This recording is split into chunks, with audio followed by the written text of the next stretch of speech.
Columbia.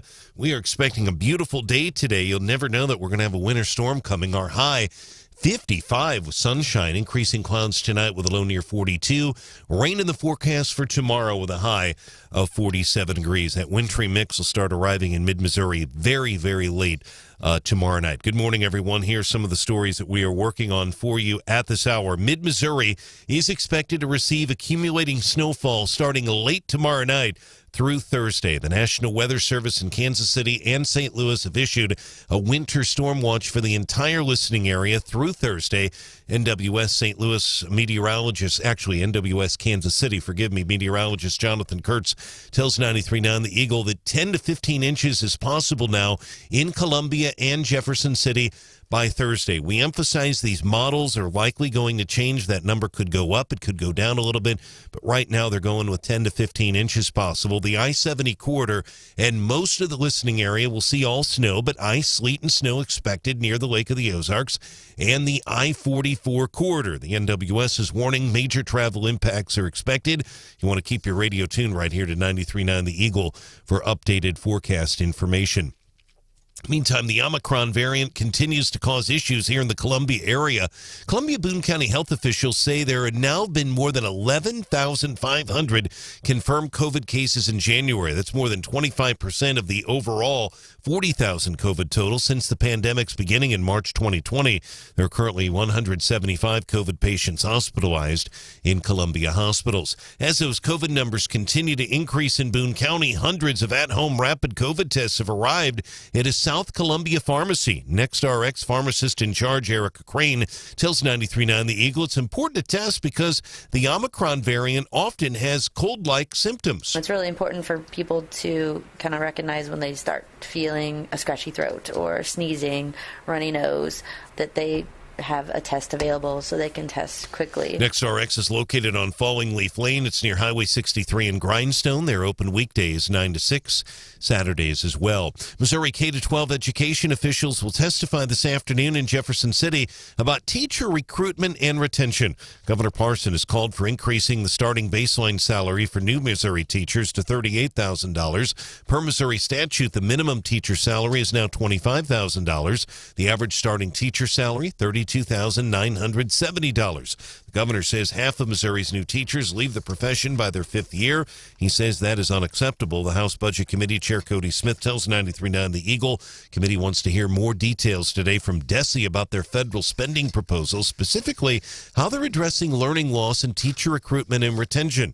The chairman expects the Education Commissioner, Dr. Margie Van Dieven, to be at today's noon hearing. Legislation requiring state officials to produce a detailed annual report about child sex trafficking victims will be heard by a Missouri House committee today in Jefferson City. State Representative Ed Lewis of Moberly has a bill, and that bill would require the Department of Social Services to issue a report to the State Department of Public Safety and to the Attorney General's office each January.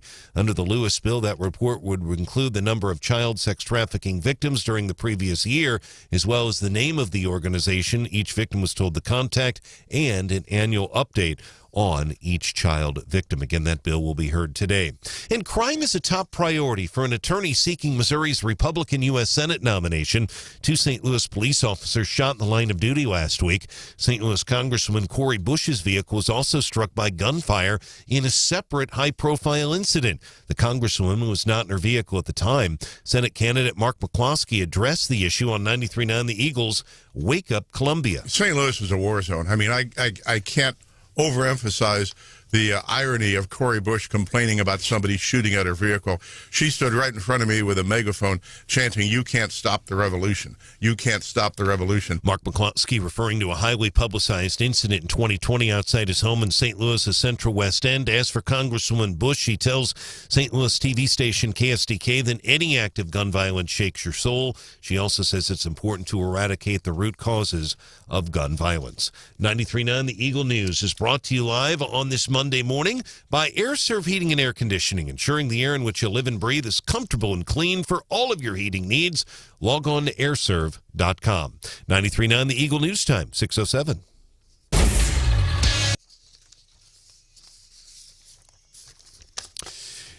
In sports, tough day yesterday for the Kansas City Chiefs, particularly fans, because the Chiefs actually led the game in the third quarter yesterday in the AFC title game, 21-10. The Bengals, though, defense really tightening in that second half. They shut out the Chiefs altogether in the third quarter and took that game into overtime at 24 in the end. Mahomes picked off in OT.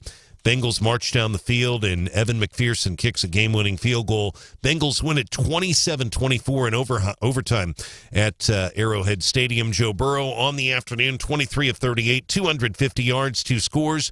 Mahomes on the day, 26 of 39 for the Chiefs, 275 yards, 3 scores. He was picked off twice in that game. And the Bengals will take on the Los Angeles Rams in the Super Bowl. Rams beating the 49ers in the NFC title game 20-17. Sports brought to you by Witt Print Shop, where your printed products are so much more than ink and paper. 93.9 The Eagle News Time, 6:09.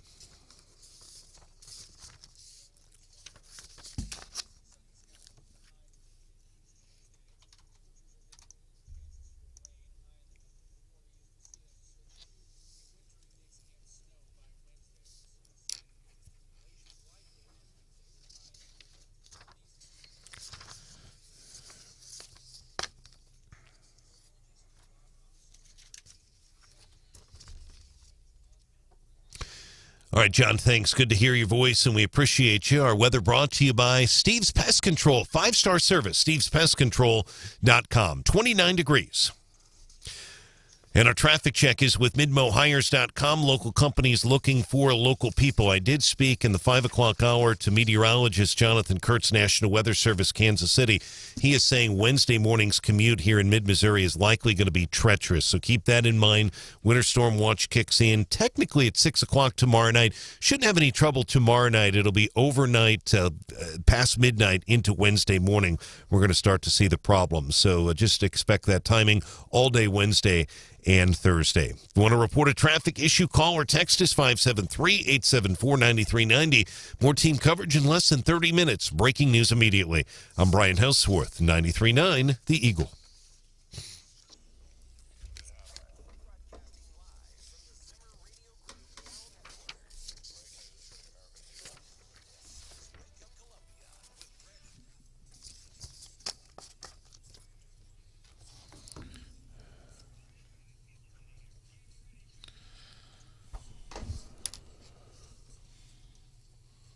From 31 yards, McPherson, and Cincinnati is heading to the Super Bowl.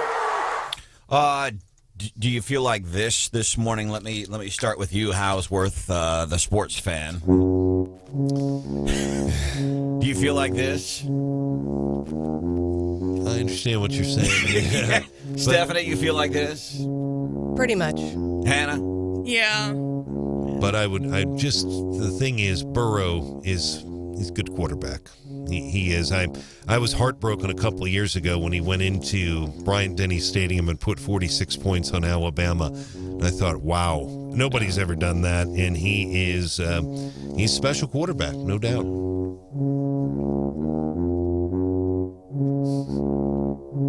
And you're telling me there's a big Chiefs lose. There's a big snowstorm coming Wednesday. Yeah. What else is going on? Welcome into the show. This is Wake Up Columbia. Rolling roadblocks on the Soros overpass today. Yeah, it's going to be a good day. But hey, all the bridges stayed up, right? Oh, God. By the way, so on Fridays, on Feel Good Fridays, we try to, here's the big news, and let's talk about some other stuff, because we feel like on Fridays we want to get ready for the weekend. We don't want to be weighed down by all this heavy stuff, plus all that heavy stuff. We'll be here Monday morning.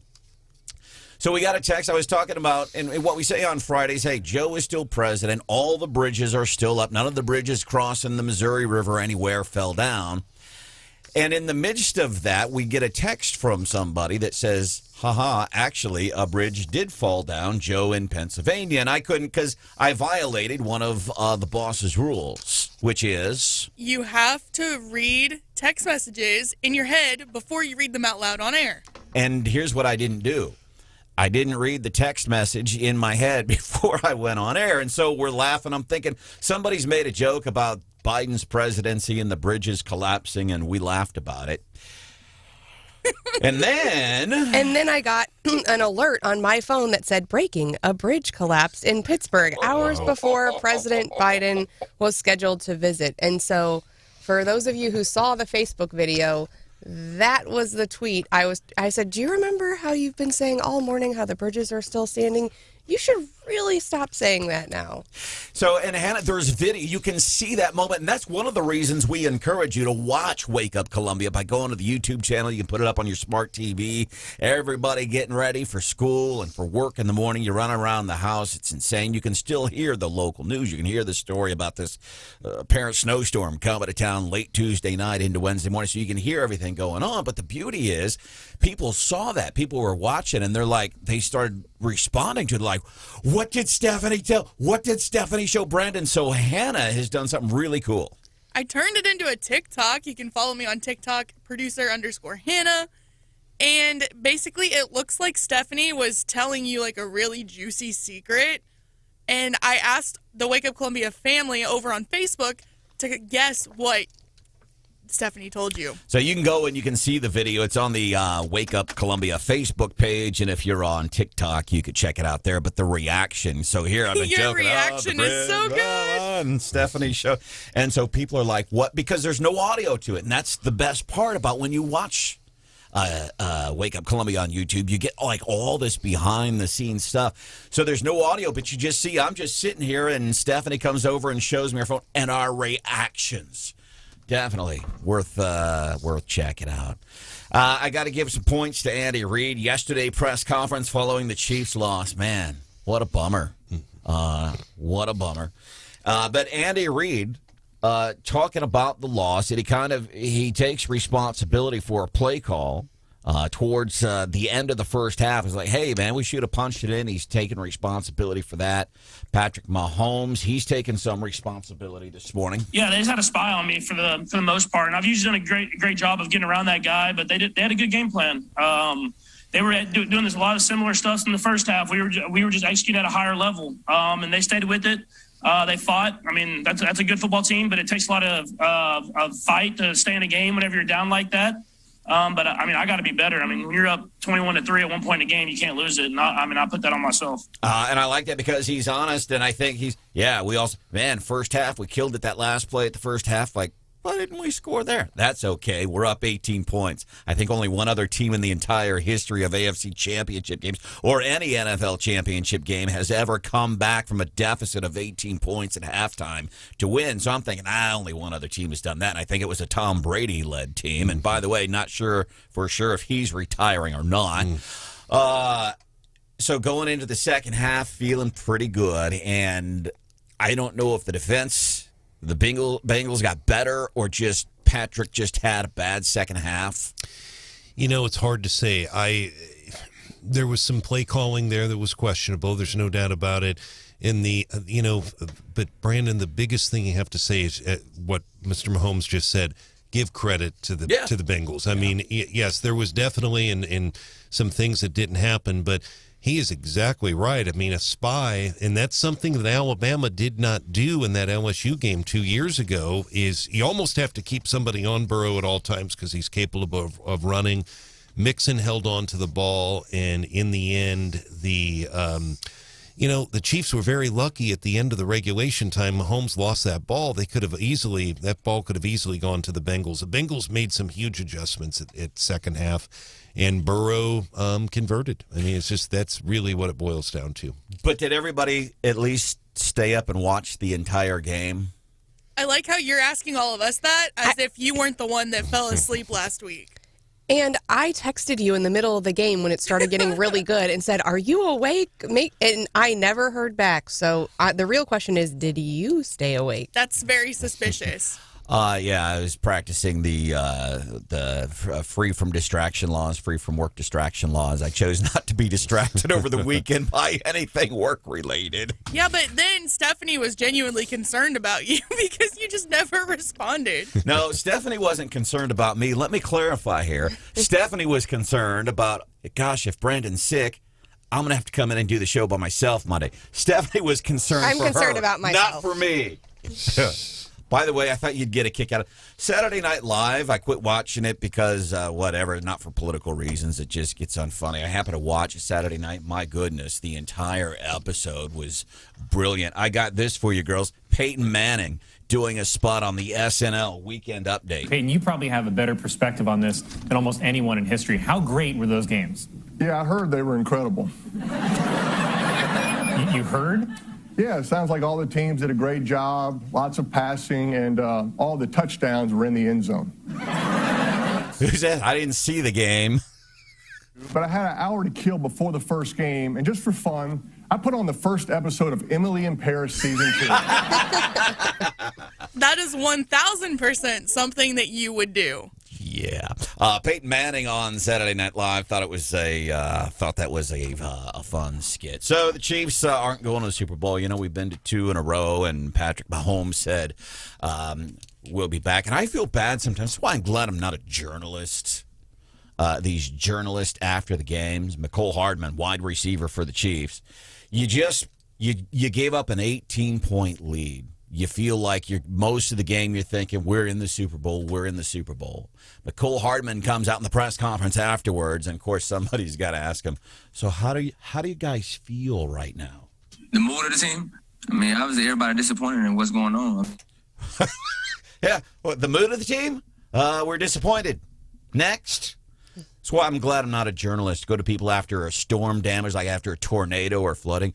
So, man, you just lost everything you own. Tell me, how do you feel right now? And they're on the TV crying. I don't want to do that stuff. Coming up on the show this morning, State Senator Caleb Rowden is going to be here. I know he's been making, by the way, he's not making news just here locally. He's making news across the state as it relates to, should it be a 6-2 map? Should it be a 7-1 map? And he's getting it from all ends, my personal belief. And I know this may not be popular, but 6-2, I go back to what our friend Rodney Boyd said. Listen, less than 3 census periods ago, it was, it was like 6-3 in favor of Democrats, less than 3 census periods ago. Pendulum has swung back, and we enjoy some pretty substantial control. But that pendulum, it always swings back harder. But we are going to be covering a different topic with State Senator Caleb Rowden today. Yeah, a couple years ago, he sponsored some legislation regarding virtual schools and allowing parents to kind of access this virtual schooling program. There have been, though, some frustrations with the program, so I think they're looking at tweaking it, and he's been, kind of monitoring that as it goes forward. And the other thing we're going to be doing, Dave Roland, you hear him all the time at the Gary Nolan Show. He's with the Freedom Institute, ranked choice voting. Yeah, there's a new initiative petition out there that would change the way that we vote for folks. So right now we have what's kind of like a jungle primary, everyone's in, and you can actually win the primary nomination with 20% of the vote. And this would substantially change the way we would vote going forward. By the way, Breitbart has some polling out on the 2022 U.S. Senate race. Who's leading that poll? Maybe we'll find it. Maybe we'll drop that in the Daily DC. Well, let's do it at 6:35. We'll do that because I think it's an interesting story. It's from Breitbart. As a matter of fact, I quote tweeted it. I had to delete a tweet this weekend. Not surprised. What did you do? I'll tell you, coming up 6:30, I had to delete a tweet coming up 6:35, but I quote tweeted this polling on my Twitter account. If you're on Twitter, at Rathert Branden. Where do we find you? At Stephanie S. Bell. Producer_Hannah. All right, coming up daily, D.C. Rundown 626. What do we have underneath the circus tent this morning? Well, Governor Youngkin has only been in office for a few weeks. This music, I can't get over it. It's how we feel, right? But unlike Joe, he is just checking off those campaign priorities and promises. You know what? If there's a soundtrack playing in Joe Biden's head, it's this, right? What, Joe? What are you thinking, honey? Daily DC Rundown coming up 627 on 93.9 The Eagle. Good morning. I'm Branden Rathert. Boy, that is hard to come off of that. Pro pumping and hydrojetting. Here's a picture of me working for pro pumping and hydrojetting. Hannah discovered this. We talked about it. Apparently, Hannah broke their website. So here's what pro pumping and hydrojetting is telling you, because all these people were going to look for that picture. And folks apparently sent emails, and they haven't responded to emails because they weren't getting them, because Hannah literally broke the website. Here's what we're encouraging you to do. You can get onto the website for Pro Pumping and Hydrojetting, and you can call them 474-5489. 474-5489 is the phone number you want to call for Pro Pumping and Hydrojetting, septic tank pumping and maintenance on your systems too. That will ideally prevent any big problems. Pro Pumping and Hydrojetting, call 474-5489. You dump it, they pump it.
Moving forward with Branden Rathert and Wake Up Columbia. 93.9 The Eagle. Every day, Biden's incompetence is putting America at risk.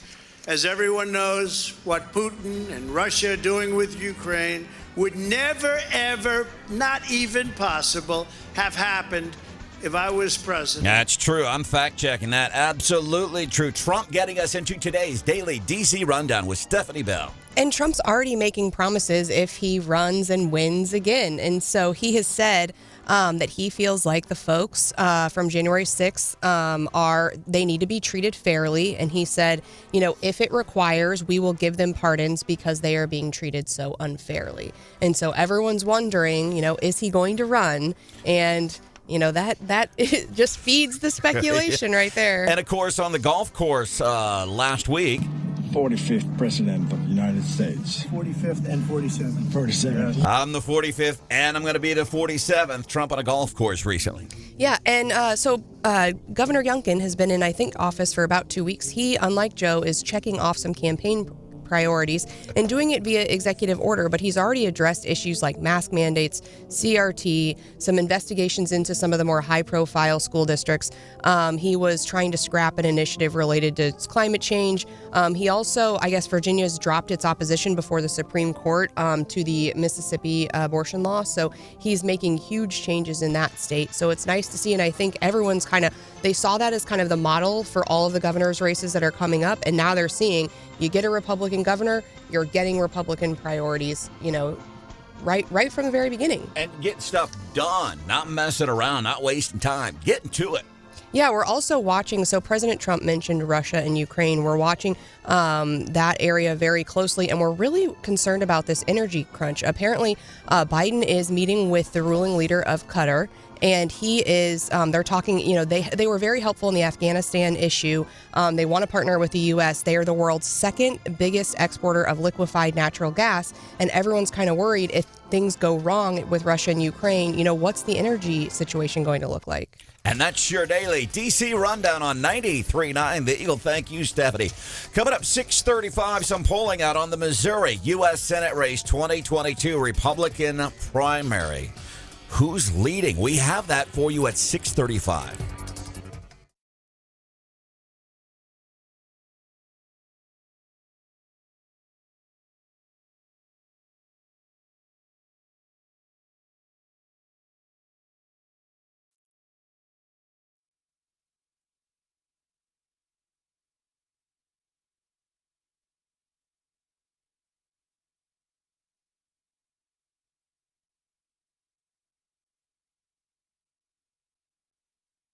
Remember that you've got a friend in the pest control business and your problem will be solved. That's not just their guarantee, it's a personal promise from Steve. Steve'sPestControl.com. Fox News, I'm Chris Foster. Russia will be asked to explain and defend its troop buildup on the Ukraine border at a meeting of the United Nations Security Council this morning. Ukrainian ambassador to the U.S., Oksana Markarova, told CBS Face the Nation, "In order to defend our country, we cannot afford to panic. We have to get ready, all of us." The Pentagon has described the possibility of an invasion of Ukraine as imminent.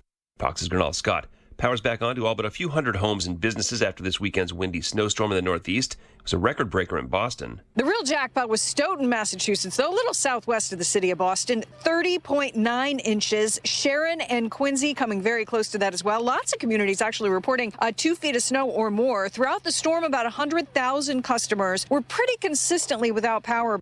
Fox's Maui line in Plymouth, Massachusetts. America's listening to Fox News.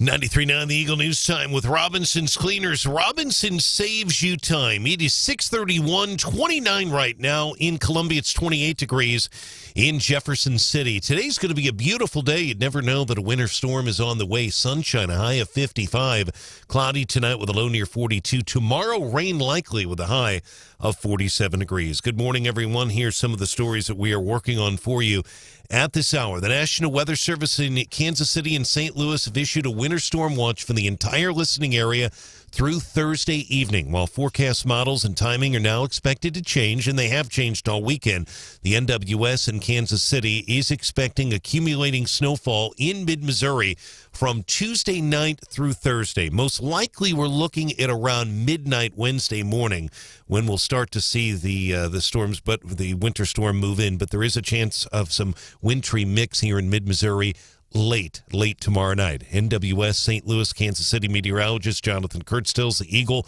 10 to 15 inches of snow is now possible in Columbia and Jefferson City by Thursday, with most of that falling on Wednesday, Thursday. Columbia, Jeff City, and most of the listening area expected to see all snow, ice, sleet, snow expected along the I-44 corridor. Keep your radio tuned right here to 93.9 The Eagle for updated forecast information. Meantime, here in Columbia, a pedestrian struck by a motorist Saturday evening on I-70 Drive Northwest has suffered serious injuries. Police say 19-year-old Sullivan Preston of Bowen, Illinois, was walking eastbound on I-70 Drive Northwest near Barnwood Drive when he was struck by a vehicle. The incident happened at about 8:10 p.m. A St. Louis attorney who is seeking Missouri's Republican Senate nomination says he's never been a politician. Mark McCloskey noting primary opponents Vicky Hartzler and Billy Long are in their sixth term on Capitol Hill. He says Attorney General Eric Schmidt has been in politics for his entire adult life. McCloskey is also critical of former governor Eric Greitens. And an ex-governor who until 2016 was a Democrat that bought websites in 2009 saying Eric Greitens for president. When he was a Democrat, meaning Eric Greitens as a Democrat for president. McCloskey spoke on 93.9 The Eagles Wake Up Columbia. He was Friday's guest speaker at the Columbia Pachyderm meeting. Missouri Senate President Pro Tem Dave Schatz also running for the seat. Amid Missouri lawmakers' bill to toughen penalties for human trafficking and sexual exploitation of children will be heard today by a House committee. The bill is sponsored by Moberly Representative Ed Lewis. That'll be heard today at noon. And Ashland's new municipal center has been officially dedicated. It's the new home for Ashland City Hall and the PD. Police Department City Administrator Tony St. Romain tells 93.9 The Eagle that while the official dedication was Friday, they were tentatively operating since last Tuesday while continuing to move files and equipment all week. We have an updated story on our website, 939theeagle.com, including a picture from my colleague Stephanie Bell taking a picture of the ceremony on Friday. 939theeagle.com. Our news is brought to you this hour by Mid-America Mortgage. Check them out online, midamericamortgage.us, and apply now for a loan on your dream home. 93.9 The Eagle News Time, 6:34.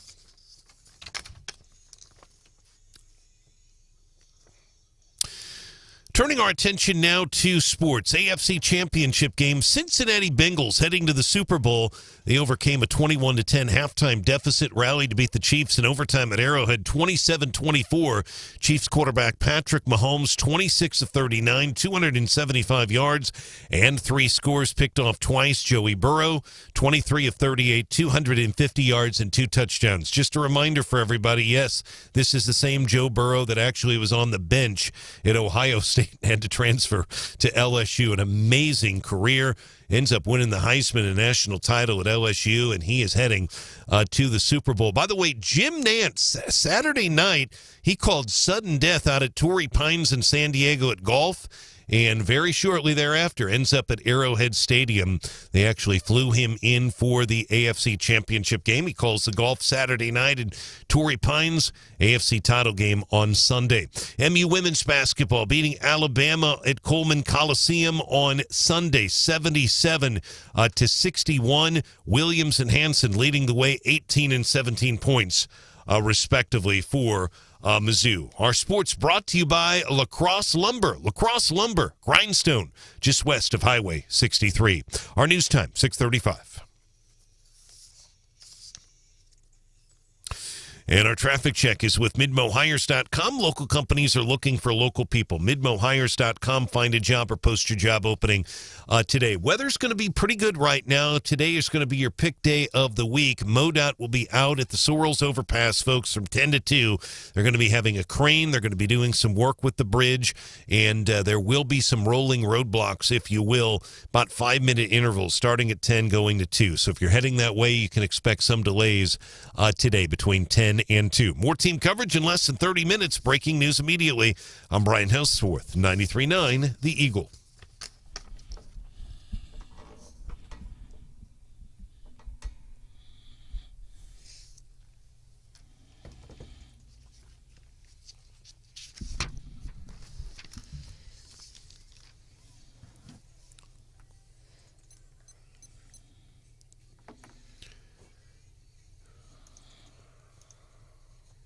Well, the stock market is plummeting, and there's a threat of a land war in Europe. So it looks like Democrats were right. Joe Biden is the next FDR.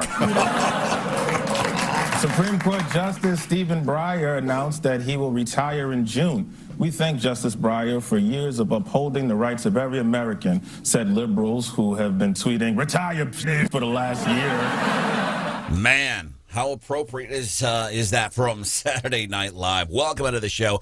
Wake up, Columbia. My name is Branden Rathert. Brian Hauswirth is here, as is Stephanie Bell and Hannah, the producer. Something we can do for you, please let us know. 874-9390. 874-9390. Before we get into, I have some polling numbers from Breitbart, and I don't know offhand who it is who did the polling. I don't know if it was Breitbart, but it's a story in Breitbart. I've put this on Twitter at Rathert Branden. If you're on Twitter, give us a follow on Twitter at Rathert Branden, at Steph Bell, at Hannah, the producer. No? Nope. Producer Hannah? Producer_Hannah. Producer_Hannah. And you, bud? Brian on the air. All right, Thank you, sir. Any of us up on Twitter. So I posted the question on there on Twitter at Rathert Branden with a link to the story. Who is it that you're liking? Right now somebody says a true conservative that will get what needs to be done. And he says right now he is liking Eric Schmidt or Billy Long. And I got to tell you, man, in these primaries, I mean, if we stop and think about this, because it could be tough. Really, all of the candidates, seriously, in the primary, they're all solid candidates, I think. Most of them are solid candidates. Sure. That's a better assessment. Yeah, I mean, it's evidence that we do have a deep bench here in Missouri, and we have a lot of people who are qualified. And, I mean, they qualify for different reasons, right? I mean, some people are going to want to see a conservative voting record. And we have people in the race who have that, and then we have other people who you know, they want someone who's never been a politician. And we have that. So, you know, really, I think that's what we're seeing in these polling numbers is, you know, there's different people in Missouri who want different things. But as far as, you know, general conservative credentials, we have those. Now, each one of them, I'm sure, you know, there are votes. Of those who have voted, there are votes that people wish they would have made differently, and I'm sure as the primary continues, there will be shots fired in that direction. More to come. Oh yeah, more to come. Yeah. If you'd would love to get a quick text from you, just out of curiosity, and I know we're still, 8 months away from the primary, 7 months off the primary, but who are you liking right now? Is it McCloskey? Is it Greitens? Is it Schmidt, Vicky Hartzler, Billy Long? By the way, he gives a really good presentation. If you're going by this guy is down to the earth, no down, you know, salt of the earth kind of guy, no BS, Billy Long is one of those guys. So what is polling saying? Let's go pole dancing this morning here on Wake Up Columbia on 93.9. You want to start at the top or the bottom? Let's start at the bottom. I like that. Start at the bottom. Okay. Well, close to the bottom in single digits. Representative Billy Long, 7%, Mark McCloskey, 5%, and Senator Dave Schatz with 1%. All right, so Dave Schatz might not have a whole lot of state record. And again, you look at some of these people in that Senate race. Billy Long reps Southwest Missouri. You've got Hartzler, who has a large area of Missouri. So you've got some people with some more name recognition than perhaps Mr. Schatz. Yeah, and that leaves 3 people at the top, and that is Hartzler, Schmidt, and Greitens. Hartzler being at 19%. Moving up the list, Schmidt with 23%. And at the top, who do you think it is? Is that the one Mark McCloskey calls Little Eric? Yes. And he actually is polling at 28%, which is, 5% better than Schmidt right now. I did see a lot of tweets kind of about this polling and about other polling, and a lot of what people look at in the polling, and I think you saw this with Youngkin too, is who's moving in what direction, right? Who's got some momentum right now. And I saw a lot from the Hartzler people that she's really picking up steam, whereas Greitens has held steady. And I know Schmidt's picked some up from the beginning, and I would say like Schatz, he's at 1%, but he was also the last person in the race. But at this point, if you're in the single digits, I think it would be very difficult for you to get out in the lead. That's why I say I'm likening this to for example, right now, the Columbia Public School Board race right now. And that's why I say, here's the candidates. If the election were today, here's who I would vote for. Now, that could be shifting a little bit. I went to this candidate forum last week and saw them in action. And I'm not saying I've changed my mind, but I'm weighing more things after seeing and hearing some of the answers at one of these forums. So it is kind of you can evolve. Yeah, and I mean, some of these things, and things happen so quickly. So between Hartzler, Schmidt, and Greitens, they're all kind of in a certain range, right? Like around 20%. And you think about things like what happened with Aiken. You think about the statement that was made in Virginia, about parents in schools and what that did. So, I mean, one, big boost, you think about what a Trump endorsement might do. So you think one big boost or one, pretty significant mistake, and those numbers can change rather drastically. And right now in the race, so for example, look at how these things shift. I think for a bit, there was a knock against Eric Schmidt prior to the CRT stuff and Columbia Public Schools getting sued again. But there was a lot of talk. Eric Schmidt is suing his way into that Senate race. But now it's like, hey, I'm okay with some of these things that he's going after. I don't see it as overkill. I see it as very important work that he's doing on some of these lawsuits. So that might be an evolution for some people where that was the knock against Schmidt. Yeah, he's sue happy and he's doing it for press. But now I don't see that as an issue because he's going after stuff I care about. Well, and you think, he's only 5% behind Greitens in that poll, and you think, would some of these candidates who are not garnering that support drop out and then say, would Mark McCloskey eventually come to the conclusion, hey, you know what, I'm not going to win, I'm going to lend my support to this, and his 5% gets added to someone else's and now puts the, and it's never a straight addition, obviously, but again, there's just so much time and so many different factors that could, and so, right now I think Greitens is going to be out there saying, look how far I am ahead, and there's so many other factors that really I see those top three as in basically a dead heat. There's still plenty of time for people to make some real big mistakes. That's what we're saying. Welcome into the show. Who are you liking in the? Have you thought about this? And what is your plan to vote? What is your plan to vote in the primaries in August? And what's your plan to vote in the municipal elections coming up in April here in the next couple of months? There's some important stuff in there too, because we had a lot of local leadership that's going to be gone. Well, that's true. And the other thing that has not gotten a lot of attention, and it did not at the forum that you attended, and the reason is there's no organized opposition, but you could make the argument that the $80 million bond issue in terms of an impact of everyone might be the biggest issue on the ballot, and that's a big deal. And then Southern Boone has a bond issue as well. It's $3 million primarily. That's the school district for outdoor facilities at the high school that are aging. So those are all important as well. And you got the mayoral race, school board huge candidate race. By the way, I didn't get a chance to get this Friday, but the mayoral candidate forum, one of the candidates, I kid you not, roll carts, trash, that was a big topic of discussion in this mayoral candidate sponsored by the Columbia Board of Realtors. And I'm not knocking them because I get, forum, it can be nerve-wracking for some people. And a lot of these folks that are wanting to get involved with the community are up in a forum for the very first time. One of the mayoral candidates in thinking about the collection, the future of the collection of trash in the city of Columbia said, future developments in Columbia, they should all be built on flat ground so that the roll carts are easier to operate. Coming up, it's common sense solutions, Branden. Right, sometimes it is. It's the wisdom of a child sometimes. Coming up a little bit later this morning, Dave Roland, 7:35. He's here. He's from the Freedom Center. He is talking about ranked choice elections. State Senator Caleb Rowden making news headlines across the states. He's going to be making an appearance here talking about parental rights in education. We'll do that. He's here at 8:10. Here on 98.3.9 The Eagle and 98.3.9theeagle.com. So Chiefs lose. That's kind of a bummer. But there was, I think, a comedic moment in last night's telecast. We'll have that coming up for you at 6:50.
An eye on the nation, an eagle eye on mid-Missouri. Wake Up Columbia with Branden Rathert. 93.9 The Eagle. And congratulations goes out to Cincinnati.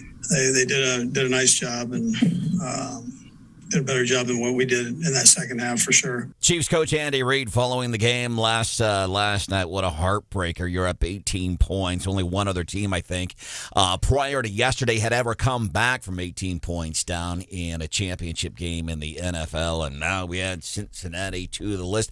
Do have to applaud Andy Reid for coming out and saying, and I don't think you have an option in that choice for how well Kansas City was outplayed in the second half. They did a good job. You can't take a whole lot away from the Chiefs. Welcome into the show. It's Wake Up Columbia. Stephanie Bell is here. Good morning. Good morning. Good weekend besides the Chiefs game? Yeah. Anything exciting? Anything out of the ordinary? Not really. I watched some basketball. Oh, I guess there is something. My husband took my son to the Royal Rumble in St. Louis, and his whole year was made. No kidding. That was the genesis of us learning that Brian Hauswirth has Macho Man Randy Savage dolls. Yes. So my son dressed up as Macho Man Randy Savage for Halloween, loves the WWE. We surprised him on Christmas with 2 tickets to the Royal Rumble. He and his dad went, and we've got some video of like his face and his reactions, and they count down because somebody joins the Rumble. They count down from 10, and then they get to 1, and then they play the music, and he would shout who he knew exactly who was coming, and he was just thrilled. I'm excited to have him have that memory for a lifetime. And as parents, I think, and Hannah, you'll figure this out here in the next few months. When you have kids, next few years. Years. Simmer down. The next few years, you will figure this out. When we do things like that for our kids, we think, oh, man, they're going to enjoy the wrestling. This will be a night that they'll remember. It's almost as much for us as it is for them. Yeah. Because we sit here and we smile about the good time you had, and your heart looks like it's smiling. Not that I can see it or anything, but you know what I mean? It's like that stuff is as much for us because we enjoy seeing our kids get some joy. Yeah, to be able to do something like that and give him something that he's, it's so interesting to him. I remember my mom took me to like a gymnastics meet when I was a kid, and they had some of the Olympians there, and I remember just how I thought it was awesome. And so to be able to do that for him, really exciting. I found a little bit of joy in the Chiefs game yesterday. I have that coming up. Hannah, what about you? Any highlights for the weekend? I honestly got to take it pretty easy this weekend. Nothing wrong with that. That's a highlight in my book. So here was actually a comical moment Chiefs game yesterday. It was actually during halftime. Walker Hayes, the guy who does the Applebee's Fancy Like song, which was really cool for 2 months, and then it was like, okay, every single radio station is playing it. I'm hearing it all the time, and it kind of burned real quick. But Walker Hayes, he's playing during halftime. Now, we didn't really get to see it on TV. They didn't show his performance. But you knew he was performing because the CBS crew, did you see this? Oh, yes. They're trying to do their halftime show. The line of scrimmage, safety help over the top. They're really keeping Jamar Chase in the box right now. He's going to have to do something big in the second half to help out his offense. I have no idea what you just said. I can't hear a thing anybody you say. All I know is that Andy Reid made a mistake at the end of the first half. By the way, so you can't hardly hear what they're saying because Walker Hayes is so loud. You heard Boomer Esiason say there that mistake at the end of the first half. Andy Reid did later say in the press conference yesterday, he's like, yeah, that last play, first half, I should have done something different. That's on me. That audio that you just played, you could hear the guys a lot better than you could when I was watching it on my TV because we could not hear anything. Agree, Hannah. And it was funny because you could see a giant stack of like big speakers right behind the guys. And they might have been for something else, but it definitely looked like that was the speakers for Walker, and it just was poor placement. I wonder if somebody was screwing with the guys at CBS. Hey, let's do this. Instead of setting them up in the southeast end zone, let's set them up over here, right in front of Walker's sound system, so when they're on the air, it's going to really suck.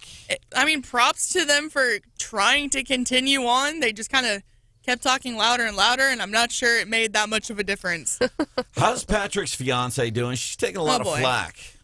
Yeah, I don't know. She was kind of made into a villain after last week. Well, really since Patrick has kind of become, a good football player. But a lot of people love to hate her for whatever reason. Last week she caught some flack because she did a champagne pop over the people sitting below their press box. And a lot of people outside of Kansas City were rooting against the Chiefs solely because of Brittany Matthews. Leave Brittany alone! Leave her alone! There's a business in Kansas City that has reached out to Brittany, and they've started a fundraiser for an anti-bullying cause in Kansas City, and they're selling Team Brittany shirts. Yeah, I mean, people on Twitter are really mean, and they're saying that her fiance is trending. She started trending yesterday after the loss. And, for example, here's one tweet. Patrick Mahomes is down bad. Imagine losing today and then having to go home to Jackson and Brittany making TikToks. Leave Brittany alone! So, I mean, a lot of the hate is directed at she's kind of become a social media influencer, as has his brother, based on his fame, and people are just not having it. I had to take a tweet down this weekend. I am not surprised. What did you do? Oh, it was, I wish I could brag, and I wish I could be Billy Long. Say, well, I put it up there knowing it was going to yank down because it's so controversial. Billy had a Billy Long, U.S. Senate candidate, and had his one of his commercials yanked for YouTube. I think he put it up there. To have it yanked down. To have it yanked down. Can I guess? I'm going to guess Okay. It was somebody called you out because of bad grammar or bad spelling. He's making posts about education and can't spell arithmetic properly. I was tweeting about Tom Brady retiring. And then later saw, well, it's not faux show yet. And nobody said for sure, maybe an announcement today. So, yeah, I had to take it down because it appeared to have been Fox. It appeared to have been fake news, not Fox News. Uh-oh. Coming up 7:10, more on these poll numbers for Missouri's U.S. Senate race 2022.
Russia will be on the hot seat at the UN. I'm Dave Anthony, Fox News. A Security Council meeting this morning will focus on the big troop buildup on Ukraine's border. Russia holds a veto on the council and China sits on the Security Council. Not much tangible is expected to come out of this. This as Russia sends fighter jets to its Baltic region of Kaliningrad and blood and medical supplies were delivered to the front in recent days. Fox's Amy Kellogg in Moscow. Britain has joined the U.S. warning Russia of economic consequences if it invades Ukraine. President Biden will meet with the ruling leader of Qatar today. One topic for discussion, humanitarian aid to Afghanistan that doesn't help the Taliban. Already convicted of murder, it's back to court today for the father and son in Ahmaud Arbery's death in Georgia. Fox's Evan Brown is on the case live. Yeah, Dave, both Gregory and Travis McMichael, the father and adult son convicted by a Georgia court in the killing of Ahmaud Arbery near Brunswick, were due to stand trial starting today in a federal court accused of violating Arbery's civil rights. But a plea deal has been reached, reportedly, and terms are expected to be announced this morning. The McMichaels and their neighbor, William Bryant, were all sentenced to life in prison by the state for chasing down and shooting Arbery, who was jogging through their neighborhood. An attorney for the Arbery family says they oppose this plea deal, Dave. Evan, for the fourth week in a row, COVID deaths have risen in the U.S. The more than 16,500 was the most in a week in nearly a year. COVID cases dropped a third straight week, though. There were still almost 3.5 million. For the second year in a row, the Super Bowl will be a home game for one of the teams. The Rams get to play the Bengals in Los Angeles after a 20-17 comeback win over San Francisco on CBS. Quarterback Matthew Stafford. We're a resilient bunch, man. We freaking turn it over on the first drive, do some things that aren't like us, find a way to win the dang game, and that's what it's all about. Cincinnati got to the Super Bowl with a comeback win, beating the Kansas City Chiefs 27-24 in overtime. America's listening to Fox News. Run, walk, honor. The Tunnel to Towers 5K Run and Walk in New York City retraces FDNY firefighter Steven Siller's final footsteps on 9/11. That single event has inspired more than 70 runs, walks, and climbs in different cities across the nation each year. Register for an event in your area or volunteer to start one. Do good and never forget by donating $11 a month at T2T.org. That's T2T.org.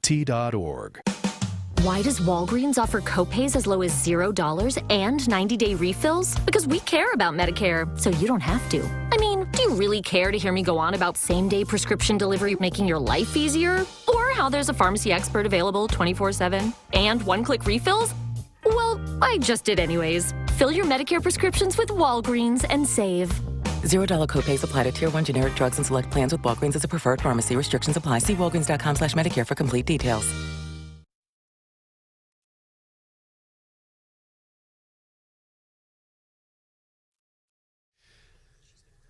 $93.9 The Eagle News Time with Robinson's Cleaners. Robinson saves you time. 87:03, 29 right now.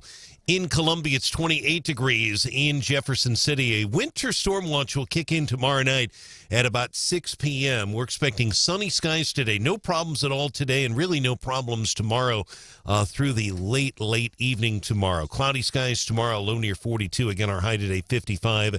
And that winter weather expected to start falling sometime after midnight on Wednesday, very early Wednesday morning. Good morning, everyone. Here's some of the stories that we are working on for you at this hour. Mid-Missouri is expected to receive accumulating snowfall starting late tomorrow night through Thursday, depending on where you're at. Here in Columbia and Jefferson City, we're looking probably at about midnight Wednesday morning, and then continuing all morning Wednesday through Thursday. The National Weather Service, Kansas City, St. Louis, issuing a winter storm watch for the entire listening area through Thursday.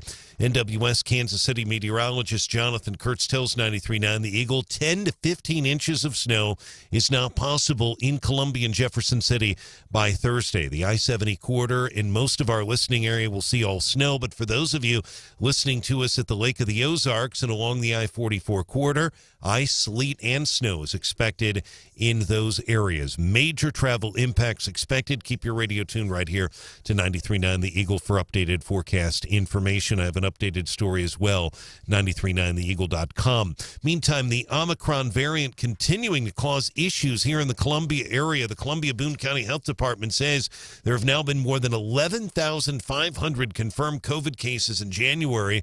That's more than 25% of the overall 40,000 COVID total since the pandemic's beginning in March 2020. There are currently 175 COVID patients hospitalized in Columbia hospitals. As those COVID numbers continue to increase in Boone County, hundreds of at-home rapid COVID tests have arrived at a South Columbia pharmacy. NextRx pharmacist in charge Erica Crane tells 93.9 The Eagle it's important to test because Omicron often has has cold-like symptoms. It's really important for people to kind of recognize when they start feeling a scratchy throat or sneezing, runny nose, that they have a test available so they can test quickly. NextRx is located on Falling Leaf Lane, that is near Highway 63, and also Grindstone here in Columbia. They're open weekdays from 9 to 6, and they're also open Saturdays as well. Again, as of this morning, they have hundreds of those test kits available to you with a swab. Missouri K-12 education officials will testify this afternoon in Jefferson City about teacher recruitment and retention. Governor Parson has called for increasing the starting baseline salary for new teachers in Missouri to $38,000. Now, under the current statute, the minimum teacher salary in Missouri is $25,000. The average starting teacher salary statewide, $32,970. That's according to DESE's Mallory McGowan. Governor Parson says half of Missouri's new teachers leave the profession by their 5th year. He says that is unacceptable. House Budget Committee Chairman Cody Smith tells 93.9 The Eagle the committee wants to hear more today from the State Department of Elementary and Secondary Education about their federal spending proposals, specifically how they're addressing learning loss, teacher recruitment, and retention as well. A fire this weekend, Jefferson City. Jefferson City firefighters were called to the home in the 1100 block of East McCarty when a neighbor saw what they thought was a flue fire around the chimney. Once crews arrived, they had the fire quickly under control. They found it started in the fireplace, which was under renovation, then spread out of the flue into the attic of the house. A construction worker who was working on the house wasn't injured. John Marsh, 93.9 The Eagle. And city officials, the Southern Boone Chamber of Commerce and community members joining Ashland's Mayor Richard Sullivan for Friday's official dedication of the town's new municipal center. It's a new home for Ashland City Hall and the PD. City Hall moving from 109 East Broadway to 101 West Broadway. City Administrator Tony St. Romain tells 93.9 The Eagle the city has been operating at the new facility since last Tuesday while continuing to move files and equipment all week. We have an updated story on that as well. 939theeagle.com. You can see a picture of the ceremony. Our news brought to you this morning by the Candy Factory. It's in downtown Columbia. You deserve a delicious handmade chocolate and candy from the Candy Factory in downtown Columbia. You can find them online, thecandyfactoryonline.com. 93.9 The Eagle News Time, 7:07.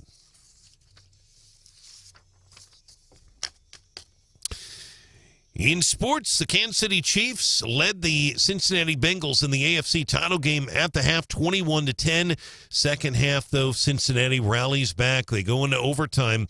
Chiefs forcing an overtime with a field goal, 24-24 in overtime. Mahomes picked off an OT, and then Joey Burrow and Mixon leading the drive for the Bengals. Evan McPherson with a game-winning field goal. You might remember that name. He played here at Faurot Field a few years ago. Evan McPherson, Florida Gators.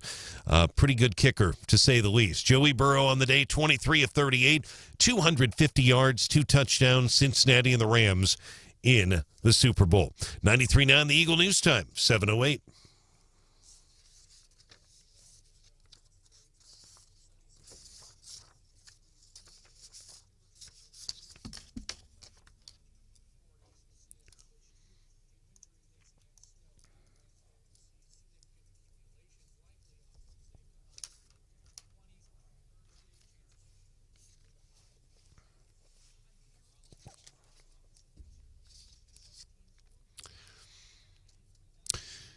All right, John, thank you. And our weather brought to you by Steve's Pest Control with 5-star service now. Steve'sPestControl.com. 29 degrees. Traffic check with MidmoHires.com. Local companies are looking for local people. 709-93.9 The Eagle and 93.9theeagle.com. And again, a reminder, Sorrells Overpass today just west of Columbia on I-70. You will see some rolling roadblocks between 10 and 2. You can expect some minor delays, 5-minute roadblocks at a time. They got to get a crane out there and do some moving, and that will require the highway to be shut down at times. More team coverage, less than 30 minutes. Breaking news immediately. I'm Brian Hauswirth. 93.9 The Eagle.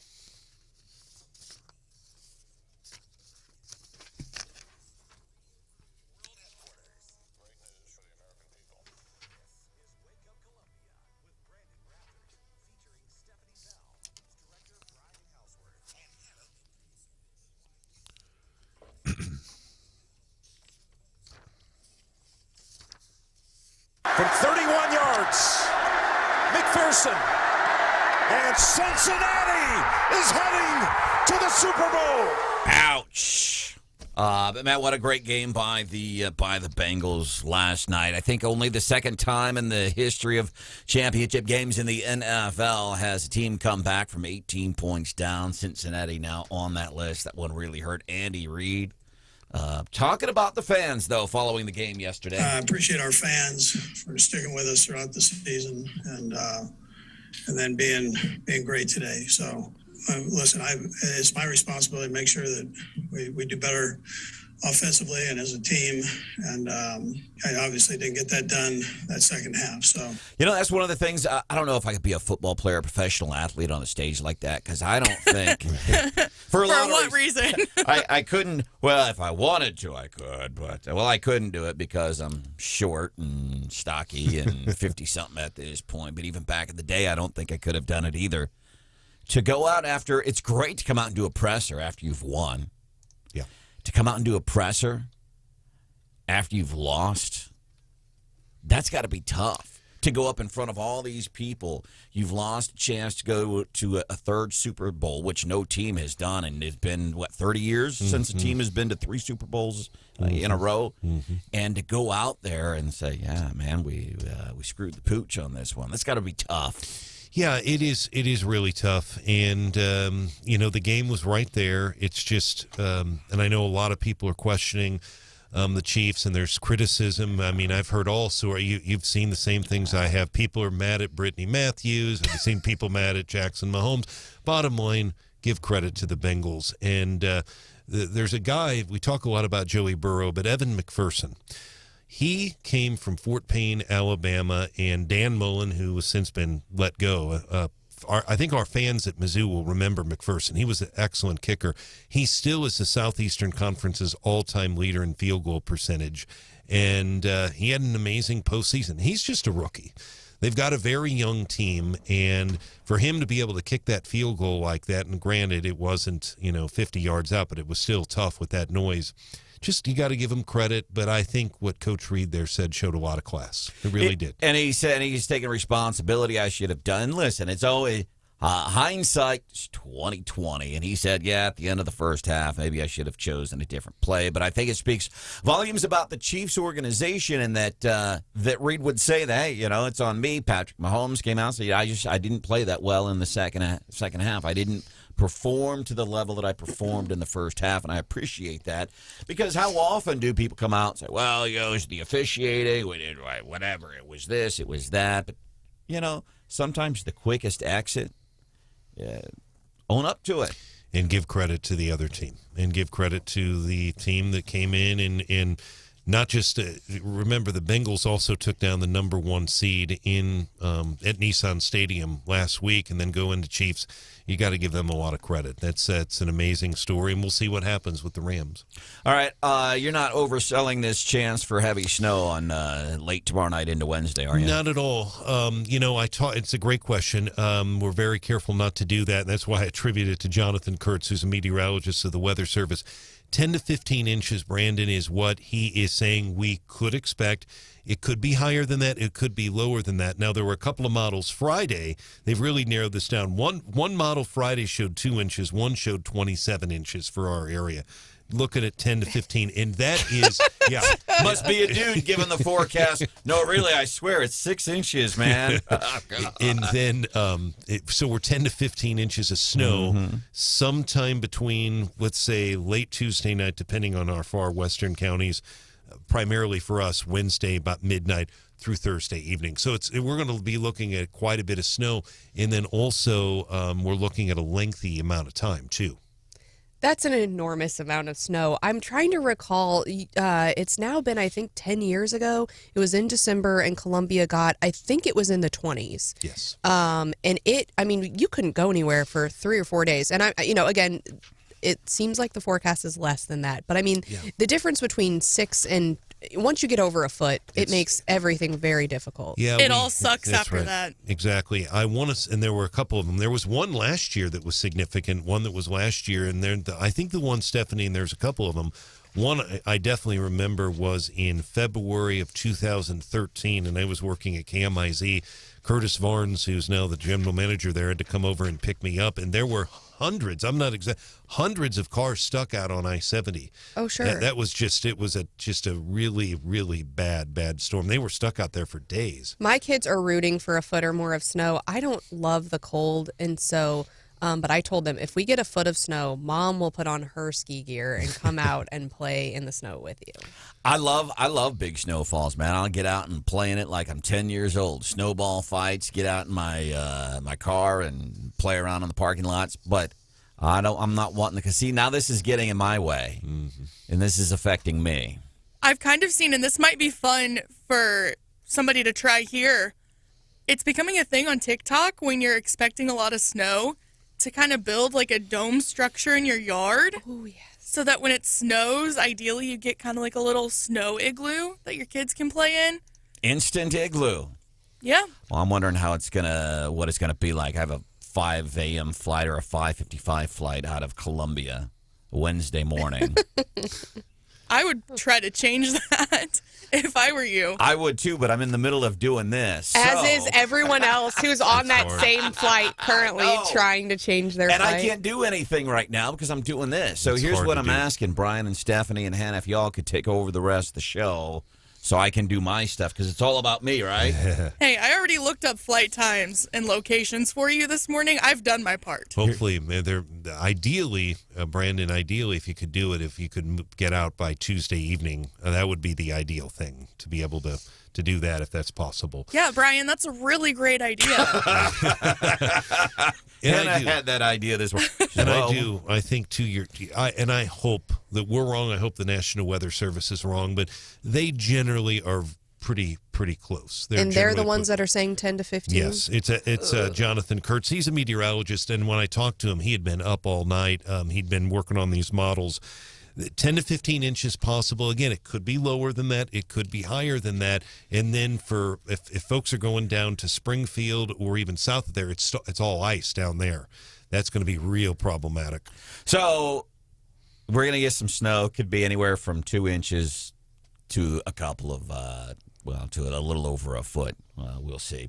As a matter of fact, I've reached out to the director, Mike Parks, at the Columbia Airport. I'm like, hey, man, what are the, look who's calling me. Are you Mike serious? Yeah. Can I take this and you all talk about? Sure. See if he can help you out. Yeah, all right. Go ahead. Okay. Well, no, I mean, Missouri legislative session. Is this happening right now? Hello, Mike. yes.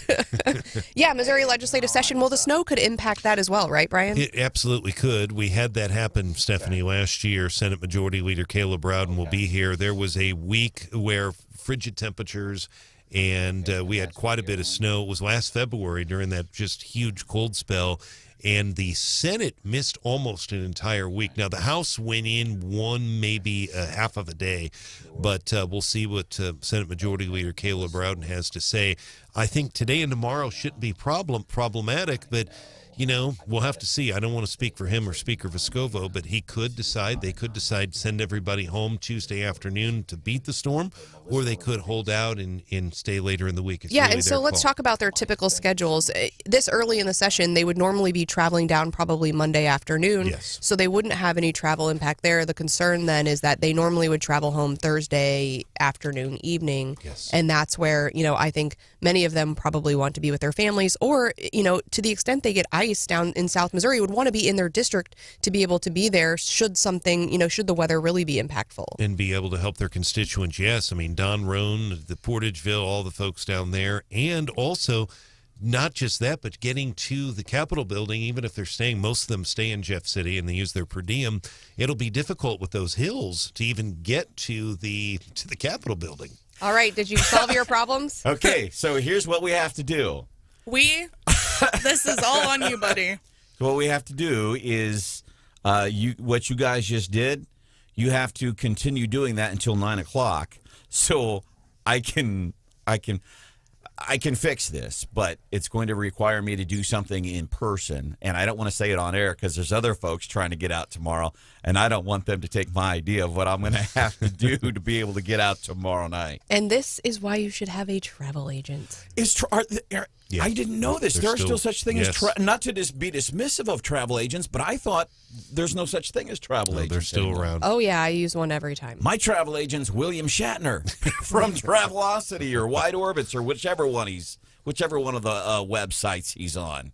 Travel. Because you have someone on your team. When something goes wrong, you can call that person, and then they oftentimes. I mean, I travel quite a bit, but I don't travel enough to really know the ins and outs. And they can help you and find a way, right? Yeah. And they'll usually do it for you. Yeah. I mean, it's not a whole lot more either. Because when something goes wrong, I can't call William Shatner. Hey, you know that website you're pumping on the TV, man? I can't get any resolution. So I've thought about getting an honest-to-goodness local travel agent, but I didn't know that was a thing anymore. I thought... It definitely is, and they're my first call, especially if I'm somewhere and I can't get home. That's when I'm really upset about things. And so, whether it's weather or cancellations or something else, and you can kind of give them a heads up and say, hey, we've got the storm coming in. What are my options? That's right.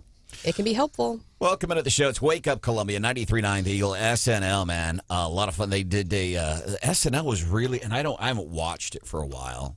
And I know people, I don't watch it anymore because it's so far left. And they are taking some digs at Joe, but they still find opportunities to go after Trump. But this was great. They were doing a whole thing on misinformation, Ukraine and Russia. They were talking about misinformation. They're also bringing our country into it. American CDC strongly recommends Russia invade Ukraine. There's also this. Neil Young to remove music from Spotify unless Ukraine surrenders. By the way, I love the fact that Neil Young told Spotify, if you don't get misinformation off of there, I'm pulling my music. Spotify said, all right. Go ahead. See you later. I love it when an ultimatum backfires. Just absolutely backfires. And now you've got other people like Joni Mitchell. I'm going to pull my music, too. Who? Exactly. And us old guys are going, Spotify? What's Spotify? I don't get Spotify. And here's the funny thing. If you're under the age of probably 45, maybe not know this, but Neil Young, back in the days, Crosby, Stills, Nash, and Young, he was all about, the freedom of speech and speaking out against the status quo and what the government tells you. That's how the guy made his bread and butter. And you know how we talk about how people evolve sometimes? He's evolved into an idiot because he's railing against the same... What an evolution. The same thing. That's how the guy made his bread and butter back in the 60s and 70s. Freedom of speech and speaking out against the norm. And that's what he's speaking out against now. And Joni Mitchell, she did the same thing. That was part of her thing. And now, no, she doesn't. Well, and, all these people are pulling their things. And, let the market dictate that. If you don't want to put your stuff on whatever platform, then you don't have to. That's your choice. And then let the people decide.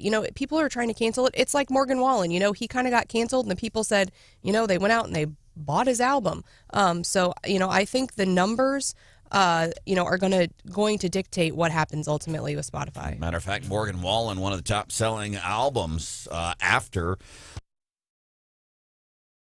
It's brought to you by Stephanie Bell. She had a great idea for a Facebook post on the Wake Up Columbia Facebook page.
Everyone else takes it too seriously. Thank God you get it. This is Wake Up Columbia with Branden Rathert, 93.9 The Eagle. Hey, you can watch the show, too. You can watch it on Facebook. I would recommend going to YouTube, search 93.9 The Eagle, because that way you can put it up on your smart TV. Everybody in the house can hear all the latest local news, analysis, and opinion that's happening, and you get behind-the-scenes info that you don't get just by listening. 7:25-ish, which means it's 7:29. time for What's Hot with Hannah. Do we even really have time to do it here? Yes. Okay. Well, Stephanie had the great idea to post on the Wake Up Columbia Facebook page, what are your snow day essentials from the grocery store? Excluding, of course, your bread, milk, and eggs. Okay. The number one answer? Beer? Yes. Booze? That's what I would say, and I don't even drink, but I want to make sure you're good to go, man. Number one answer. See some more on the Wake Up Columbia Facebook page. Coming up, Dave Roland, Freedom Center, is going to be talking about ranked choice election. You got to hear this. He's joining us at 7:35.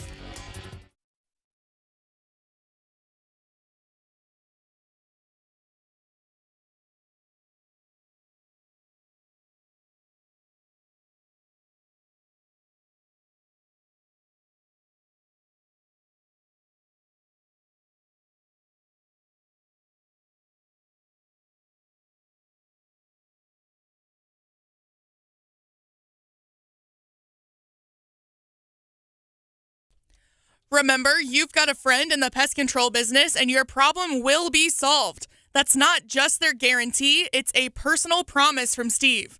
Find out about their 5-star service now at stevespestcontrol.com. Fox News, I'm Chris Foster. Russia faces severe economic sanctions if its military invades Ukraine from the United States and allies, including Great Britain. The government here says it would target people and companies with the closest links to President Putin. British Foreign Secretary Liz Truss. The number one thing that will stop Vladimir Putin taking action is if he understands the costs of that action. President Putin's spokesperson says ramped-up sanctions would amount to an attack on Russian businesses, and he said Russia would respond. Fox's Simon Owen in London. The Cincinnati Bengals and Los Angeles Rams are in the Super Bowl. The Rams are an early 4-point favorite over the Bengals to win Super Bowl 56 in just under 2 weeks at SoFi Stadium in Los Angeles. The first 54 Super Bowls, no team played in its home stadium, and now it'll happen for the second year in a row. The Rams, like the AFC champion Bengals, came back from a double-digit deficit to win the conference championship. Fox's Jared Max. America's listening to Fox News.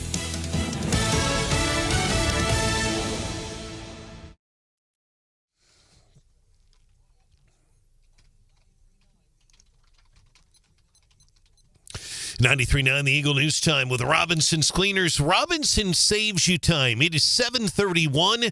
Right now, we do have partly sunny skies in mid-Missouri. Our sunrise this morning, 7:17.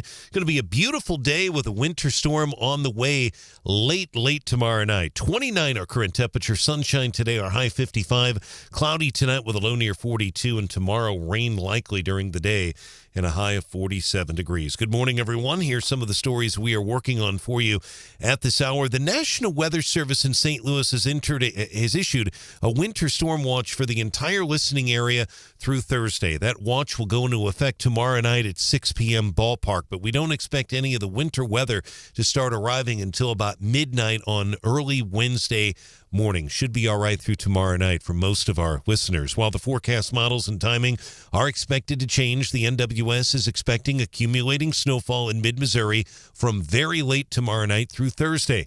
National Weather Service St. Louis, Kansas City meteorologist Jonathan Kurtz tells 93.9 The Eagle 10 to 15 inches is possible in Jefferson City and Columbia by Thursday evening. Columbia, Jeff City, Boonville, Fulton, most of our listening area expected to see all snow. However, ice, sleet, and snow expected along the I-44 corridor. You want to keep your radio tuned right here to 93.9 The Eagle for updated forecast information. Keep fresh batteries near your radio as well. Meantime, Columbia police say a pedestrian struck by a motorist Saturday evening on I-70 Drive Northwest, suffering serious injuries. Police say 19-year-old Sullivan Preston of Bowen, Illinois, walking eastbound on I-70 Drive Northwest near Barnwood Drive when he was struck by a vehicle. That incident happened about 8:10 p.m. A St. Louis attorney who is seeking Missouri's Republican nomination for the Senate says he has never been a politician. Mark McCloskey notes primary opponents Vicky Hartzler and Billy Long are now in their 6th terms on Capitol Hill. He says Attorney General Eric Schmidt has been in politics for his entire life. McCloskey is also critical of former governor Eric Greitens. And an ex-governor who until 2016 was a Democrat that bought websites in 2009 saying Eric Greitens for president. When he was a Democrat, meaning Eric Greitens as a Democrat for a president. McCloskey spoke on 93.9 The Eagles Wake Up Columbia Friday. He was also Friday's guest speaker at the Columbia Pachyderm meeting. Amid Missouri lawmakers' bill to toughen penalties for human trafficking and sexual exploitation of children will be heard this afternoon by a House committee in Jefferson City. Bill is sponsored by Moberly State Representative Ed Lewis. This bill creates an offense of enabling sexual exploitation of a child that would be committed when a person knowingly causes or permits a malicious act of a child sexual exploitation. And Ashland's new municipal center has been officially dedicated. It's the new home for Ashland City Hall and PD. City Administrator Tony St. Romain tells 93.9 The Eagle while the official dedication was Friday, they were tentatively operating since last Tuesday while continuing to move files and equipment all week. 93.9 The Eagle News brought to you this hour by Dr. Kent Willett Dental Associates. Make an appointment now, 573-445-5300, WillettDentalAssociates.com. 93.9 The Eagle News Time, 7:34.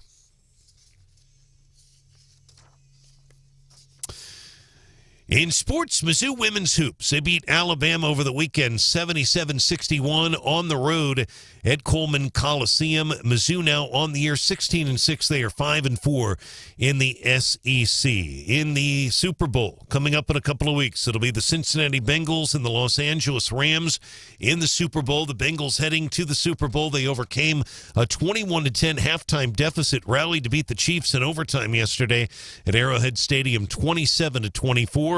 Mahomes on the day, 275 yards, 26 of 39, 3 touchdowns, picked off twice. One of those very key in overtime. Joey Burrow, the other side of the field, 23 of 38, 250 yards and 2 touchdowns. Again, the Bengals and the Rams in the Super Bowl.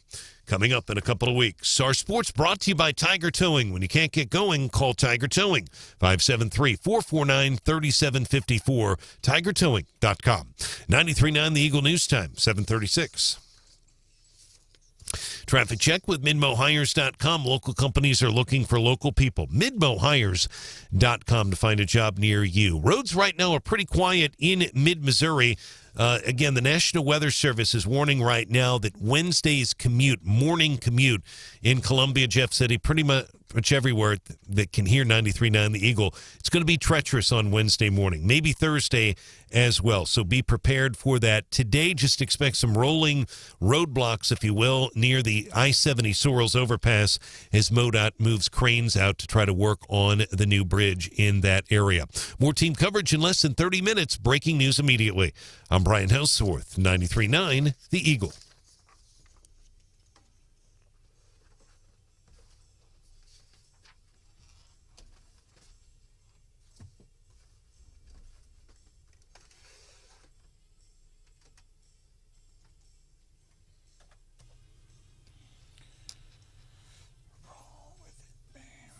We're even getting some reports that Russia has already invaded, but those are from the same people who said Tom Brady retired. So take it with a grain of salt. So what happened with Tom Brady over the weekend, Hauswirth? I had to delete a tweet. I'm trying to figure out Twitter, and I put, because everybody's got Tom Brady, and I didn't call the Tampa Bay Buccaneers front office to fact check it or run it through an O'Reilly factor, so I ran with it.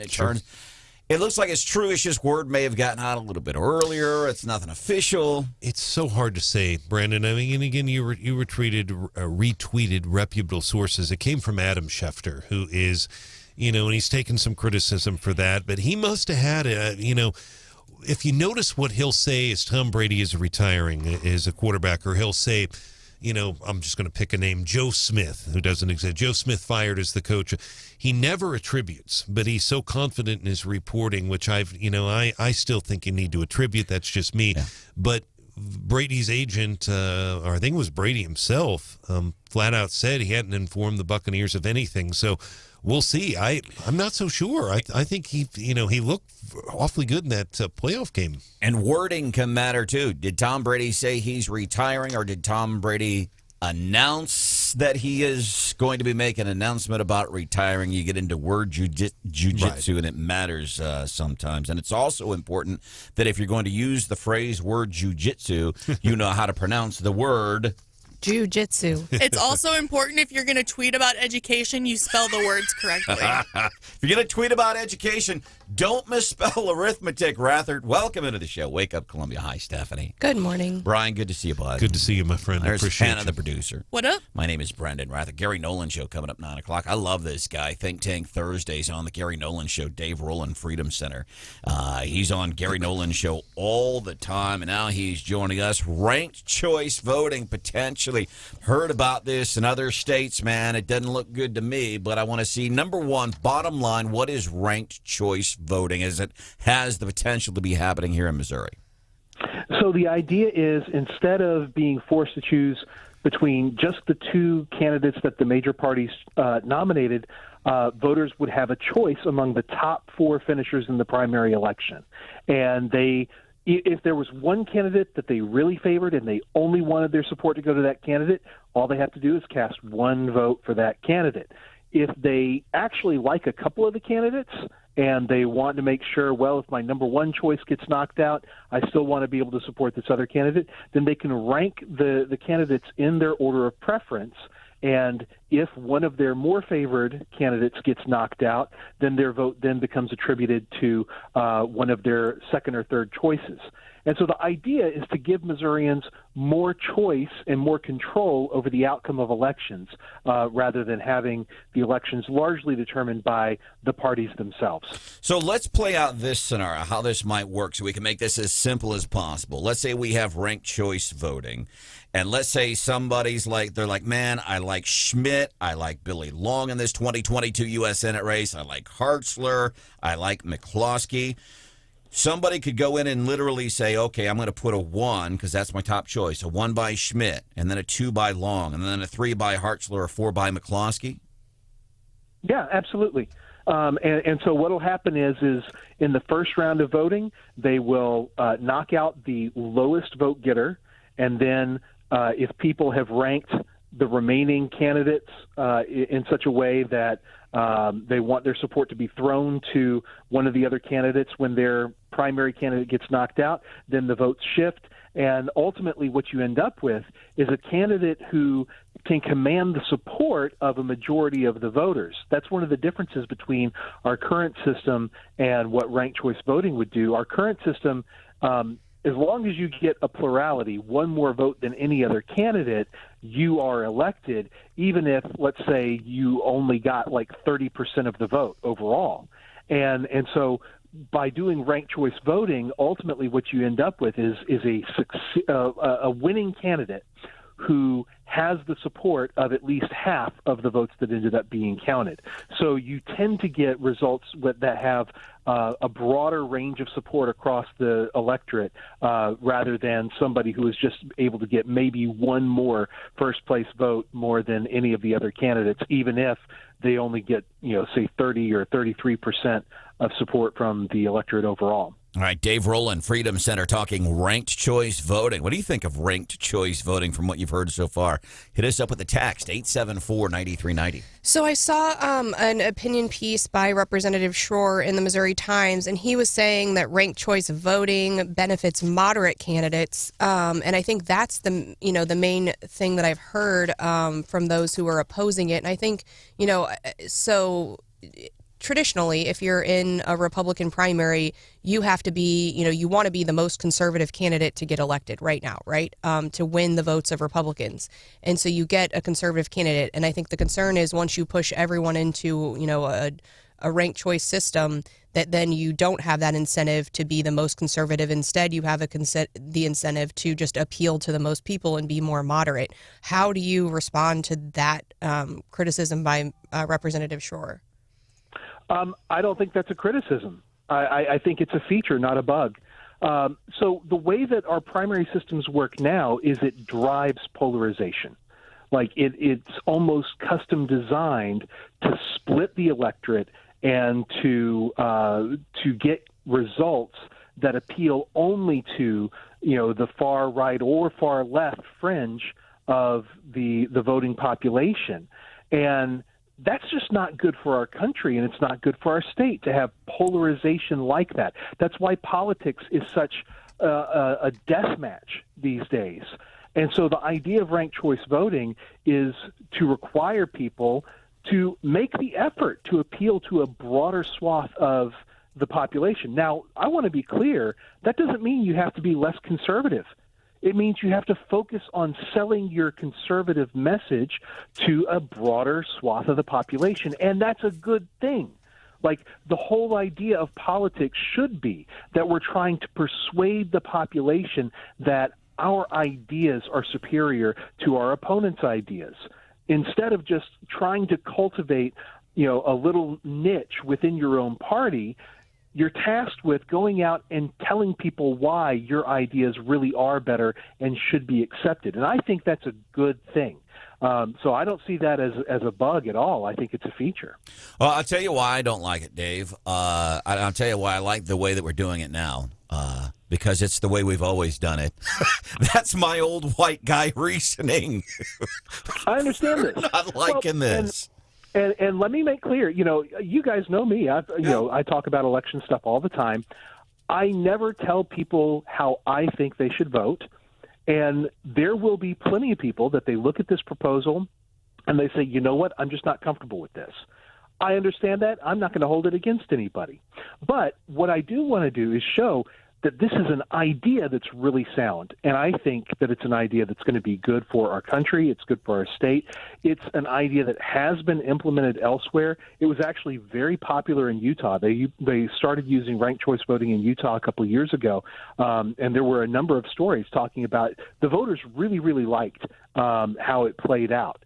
And so I think that in places where ranked choice voting has been tried, the voters get used to it very quickly and they realize, hey, we like this system better. So I am out there. I'm trying to share the ideas with people. I think that they're really good ideas, but I also understand not everyone's going to be persuaded, and that's okay. If people don't like the idea, you don't have to vote for it. But I'm going to be out there for the rest of this year, out there telling people why I think it's such a good idea. And by the way, don't forget the election integrity component of this. This is a very significant reason why I decided that I was behind this proposal. It's because it, number one, makes sure that if you're going to have electronic voting machines, they have to be checked and certified before every election. It makes clear that you have to have a paper ballot that the voter can check before it's submitted. And the paper ballot, not any electronic record, is the gold standard when it comes to reviewing and auditing elections. Also, the candidates have their right to have a representative in the room anytime those ballots are being counted or checked. These are some of the problems that people complained about in the last election, is that we didn't have these safeguards to guarantee that paper ballots were going to be the gold standard. We didn't have safeguards to guarantee that candidates could have their representatives in the room when the things were being checked or counted. These were important things that we wanted to add to the Missouri Constitution to make sure that our elections are secure and that people can trust in the outcomes. That's a very important part of all this as well. So you said Utah it's fairly new for them, and they're apparently liking it. Utah, one of the most conservative states in the union. You look county by county, and you look at how they vote. Sometimes their red vote is like upper 80%, even in the presidential race. Yeah. Dave Roland. Utah's a super conservative state. Yeah. Dave Roland, Freedom Center, talking ranked choice voting on 93.9 The Eagle. Can you talk just a little bit about the timing? Because I think people are also going to be confused, like, am I doing ranked choice voting at the next election? So if this was, when is this going to the ballot? And then if it was to pass, when would people start using ranked choice voting? we are hopeful we can get get it on the ballot for this fall. And if it's adopted this fall, then it would be implemented in 2024. So there will be no ranked choice voting of the candidates this year. If Missourians choose to ratify this amendment, it would begin in 2024. All right, Dave Roland, Freedom Center. You hear him all the time on the Gary Nolan Show on Thursdays, Think Tank Thursdays. Anything else you feel like you need to add before we let you go? The thing that I would add is, I've been interested in elections and election integrity for a long time, and I encountered the idea of ranked choice voting about 15 years ago. And so I've kind of been following the concept for some time and seeing how it was implemented elsewhere, and that's why I'm confident in the system. I think that if people take the time to dig in, see how it's been implemented elsewhere, where it's been implemented, I think that they'll get really comfortable with the idea, even though it's something new. Just because something is new and different doesn't necessarily mean that it's bad. And I think that this is an innovation that's really going to improve the way that elections work in Missouri. Yeah, but Dave, you're talking to an old white guy here who likes things the way they are. I understand. Maybe you're not persuaded, but I'm going to keep trying. Dave Roland, Freedom Center. Thanks, man.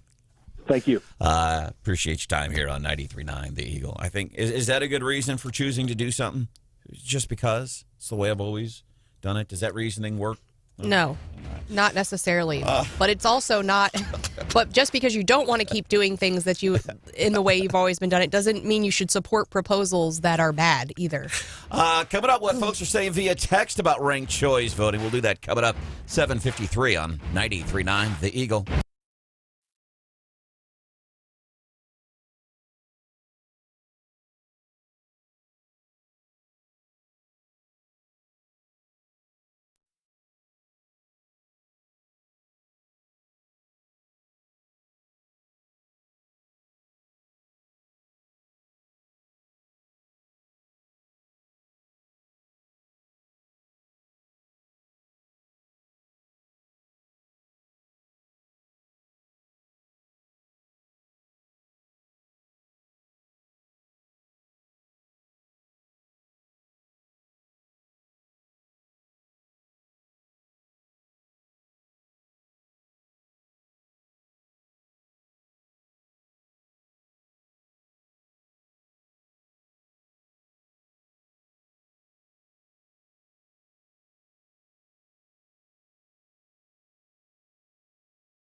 Download the 93.9 The Eagle app and listen to Wake Up Columbia everywhere. It's easy to do. Geez, even Branden figured it out. 93.9 The Eagle. Peyton, you probably have a better perspective on this than almost anyone in history. How great were those games? Yeah, I heard they were incredible. You heard? Yeah, it sounds like all the teams did a great job, lots of passing, and all the touchdowns were in the end zone. So you didn't watch any of the games? Well, I planned to, but I had an hour to kill before the first game, and just for fun, I put on the first episode of Emily in Paris Season 2. Peyton Manning, Saturday Night Live. I'm not even watching the games. Reminded of some of the members here on Wake Up Columbia that missed one of the most exciting playoff games of all time. Talking about this one over here, Hannah, to my left. No. And if you're watching on YouTube, she would be off to my right on the screen. And there's Hannah. Can we get a zoom shot on your attire today? I'm digging this, man. This after Trump speaking over the weekend, doing a big rally. Can we get a screenshot on your sweatshirt? Look at that. Trump, make America great again. This is like old school. I got this when I was in high school. Yeah. I love it, man. Welcome into the show. Dave Roland, Freedom Center. Talking about ranked choice voting. Here's what people are saying. So, in effect, so in these primaries, it's everybody's in. It's not just a primary for the Republicans and the Dems. It's everybody's in. Top four move forward to the general. And my first reaction is no, because being the old white guy, I like it the way we've always been doing it. That's why. But then I'm wondering, we didn't get clarification on this, but then when you move to the general, because you could have, so here's what could happen in the general. If there's four moving forward, is it feasible you could have a Democrat and then three, and I'm thinking, let's be specific here, the 2022 U.S. Senate race, not this would be affected by ranked choice voting yet, but to try to make this a real life scenario, how it plays out. So then let's say you have three Republicans and a Democrat that goes on to the general election. Don't you kind of encounter the problem that you have in an all-Republican primary is that you get so many other conservatives taking votes away from the other person that a Democrat could move forward in the general and beat those three conservatives? That would be one of my fears, if that's the way it works. Here's what people are saying via text. Tom says, what about ranked voting primaries? Everybody gets the same ballot. David says, with ranked choice voting, we'll get even more rhinos in Congress. Ranked voting sounds like it will be fraught with errors and arguments. And I think one of the things that Dave Roland specifically mentioned in what he's talking about, it includes a lot of attributions for voting integrity in there, according to him. Yeah, and I think, he talked about Utah. I'm going to have to do some more research, but my understanding is Utah kind of rolled out ranked choice voting as a pilot program, and they're doing it in municipalities saying, hey, we're not ready to go, let's just see how this works. And I think a lot of people have questions about, what's this exactly going to do? And so I don't know that Utah, fully pulled the trigger on ranked choice voting. I'll have to do some more digging, but I know there's just a lot of questions, I think, still on how the whole thing would work. Coming up, Caleb Rowden, state senator, he's been making news statewide for a lot of things. 6-2 map or 7-1 map, but he's going to be here talking about parental rights in education. No, we've said it a million times, but it is worth repeating. A year ago, April, Boone County Lincoln Days event, he said education is going to be the big thing. Turns out he was right, because we've seen what's happened with school districts all across America. Even here in mid-Missouri, we've seen the problems that have been plaguing, in my mind, the Columbia Public School District and the decisions that they've made, undoing decisions made by an elected board. He's here, parental rights in education. So if you have kids, if you have grandkids, you pay taxes. You're going to want to hear this 8:10. Then 8:35, we might look into, as we talk about teacher pay raises, why are the majority of teachers in Missouri, more than half of them, consider leaving the profession after a few years? What are some of those top choices? We're going to cover that at 8:35 on 93.9 The Eagle.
Russia will be called out on the carpet at the UN this morning.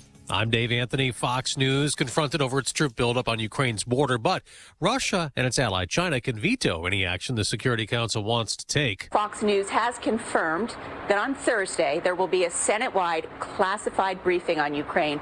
This, as Congress says, it is getting very, very close to agreeing on a package of the mother of all sanctions, most of which would kick in if an invasion occurs, but some might kick in before that.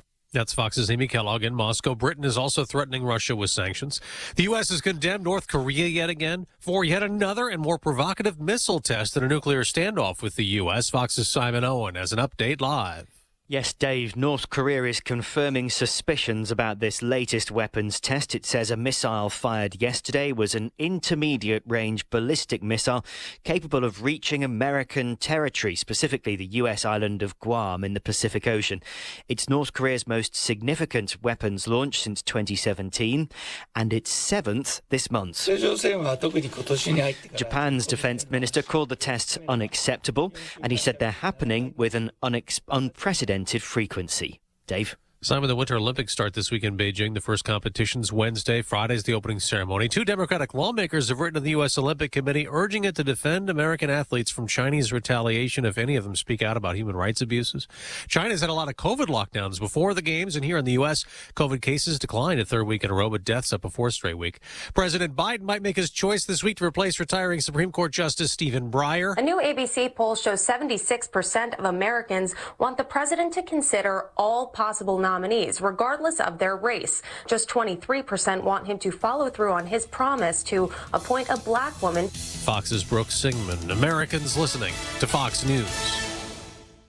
The Tunnel to Towers Foundation's 9/11 Never Forget mobile exhibit is a tribute to all who lost their lives on September 11, 2001, or from 9/11-related illnesses. This high-tech 83-foot tractor trailer transforms into an 1,100-square-foot exhibit, a tool to educate people about 9/11. Visit it in a city near you and join Tunnel to Towers on its mission to do good and never forget. Donate $11 a month at T2T.org. That's T2T.org.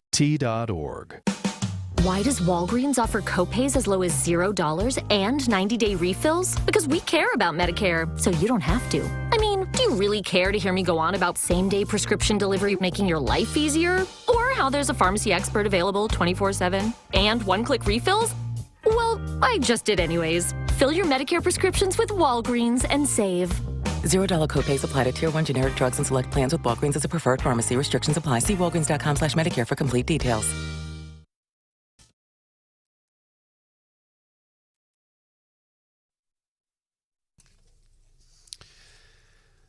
.939 The Eagle News Time with Robinson's Cleaners. Robinson saves you time. It is 8:03, 29 degrees right now in Columbia. Bright sunshine. Going to be a beautiful day today, but a winter storm is on its way. It will kick in tomorrow. Technically, the winter storm watch at 6 o'clock tomorrow evening. For today, sunshine with a high of 55. Cloudy tonight, low near 42. No problems today, and no problems most of the day tomorrow. Almost all of the day tomorrow, even to the evening as well. A lot of rain tomorrow, so have the umbrella handy during the day tomorrow. Good morning, everyone. Here's some of the stories that we are working on for you at this hour, and we do begin with the weather, as significant snow accumulation is now expected from a winter storm that is heading straight for mid-Missouri. The National Weather Service in Kansas City and St. Louis have issued a winter storm watch for the entire listening area through Thursday.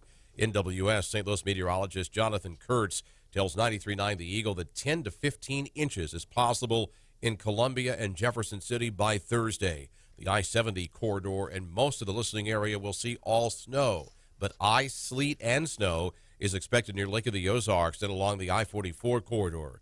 The NWS warns that major travel impacts are expected. Keep your radio tuned to 93.9 The Eagle for updated forecast information. Don Luzader, 93.9 The Eagle. Don, thank you. Appreciate your report. Meantime, Columbia police say a pedestrian struck by a motorist Saturday evening on I-70 Drive Northwest suffering serious injuries. Police say 19-year-old Sullivan Preston of Bowen, Illinois, was walking eastbound on I-70 Drive Northwest near the Barnwood Drive when he was struck by a vehicle. That incident happened Saturday evening at about 8:10 p.m. The Omicron variant continues to cause issues here in the Columbia area. Columbia-Boone County health officials say there have now been more than 11,500 confirmed COVID cases in January. That's more than 25% of the overall 40,000 COVID total since the pandemic's beginning in March of 2020. There are currently 175 COVID patients hospitalized in Columbia hospitals. And as those COVID numbers continue to increase in Boone County, hundreds of at-home rapid COVID tests have arrived at a South Columbia pharmacy.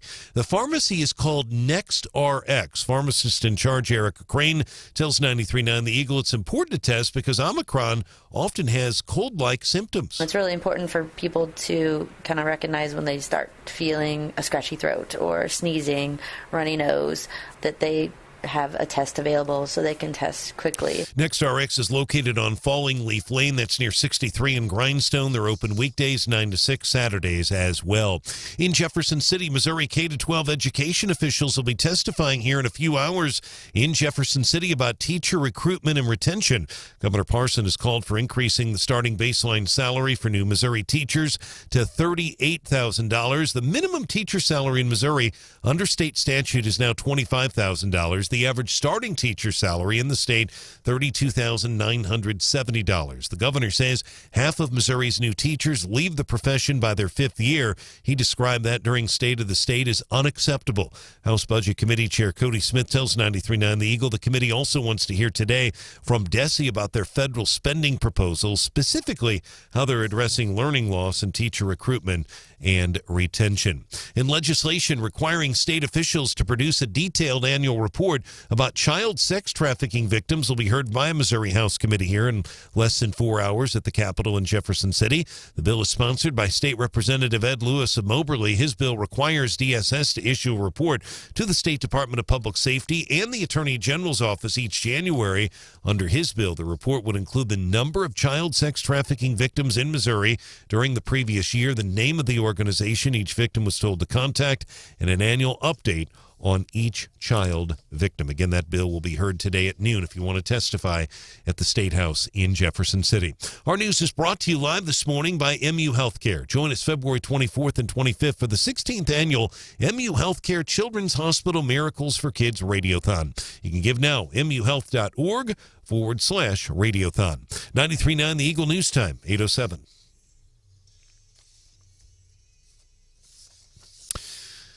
In sports, the Cincinnati Bengals heading to the Super Bowl after overcoming a 21-10 halftime deficit, rallying to beat the Chiefs in overtime at Arrowhead, 27-24. Mahomes on the day, 26 of 39, 275 yards, 3 touchdowns, picked off though twice in the game. Joe Burrow, impressive, 23 of 38, 250 yards. He had 2 touchdowns. Mixon, an impressive job as well for the Bengals. Cincinnati will play the Rams in the Super Bowl coming up in 2 weeks. Our sports is brought to you this hour by Woods Basement Systems. They're the most reviewed contractor for all things with your basement. 800-388-9326. A free estimate. 93.9 The Eagle News Time, 8:08.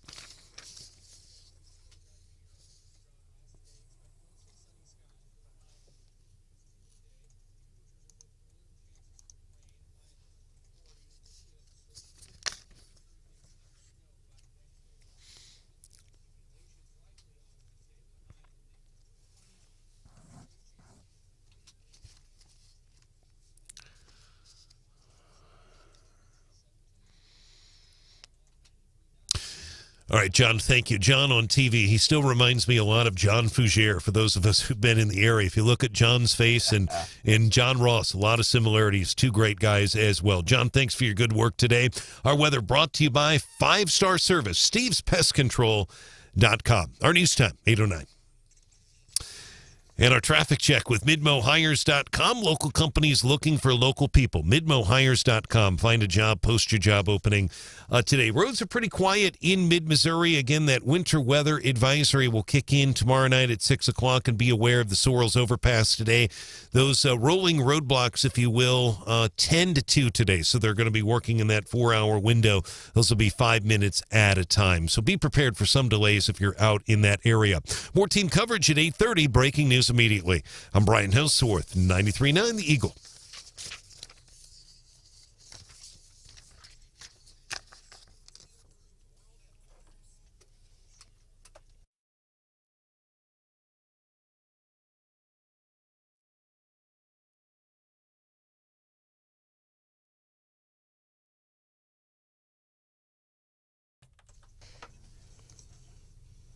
We are not bringing CRT or any of that into our schools. I want to be very clear about that. I don't think parents should be telling schools what they should teach. All right, first audio there, of course, Mr. Brian Yearwood, superintendent of the Columbia Public School District last year, telling us more than one occasion on this show not bringing CRT into schools.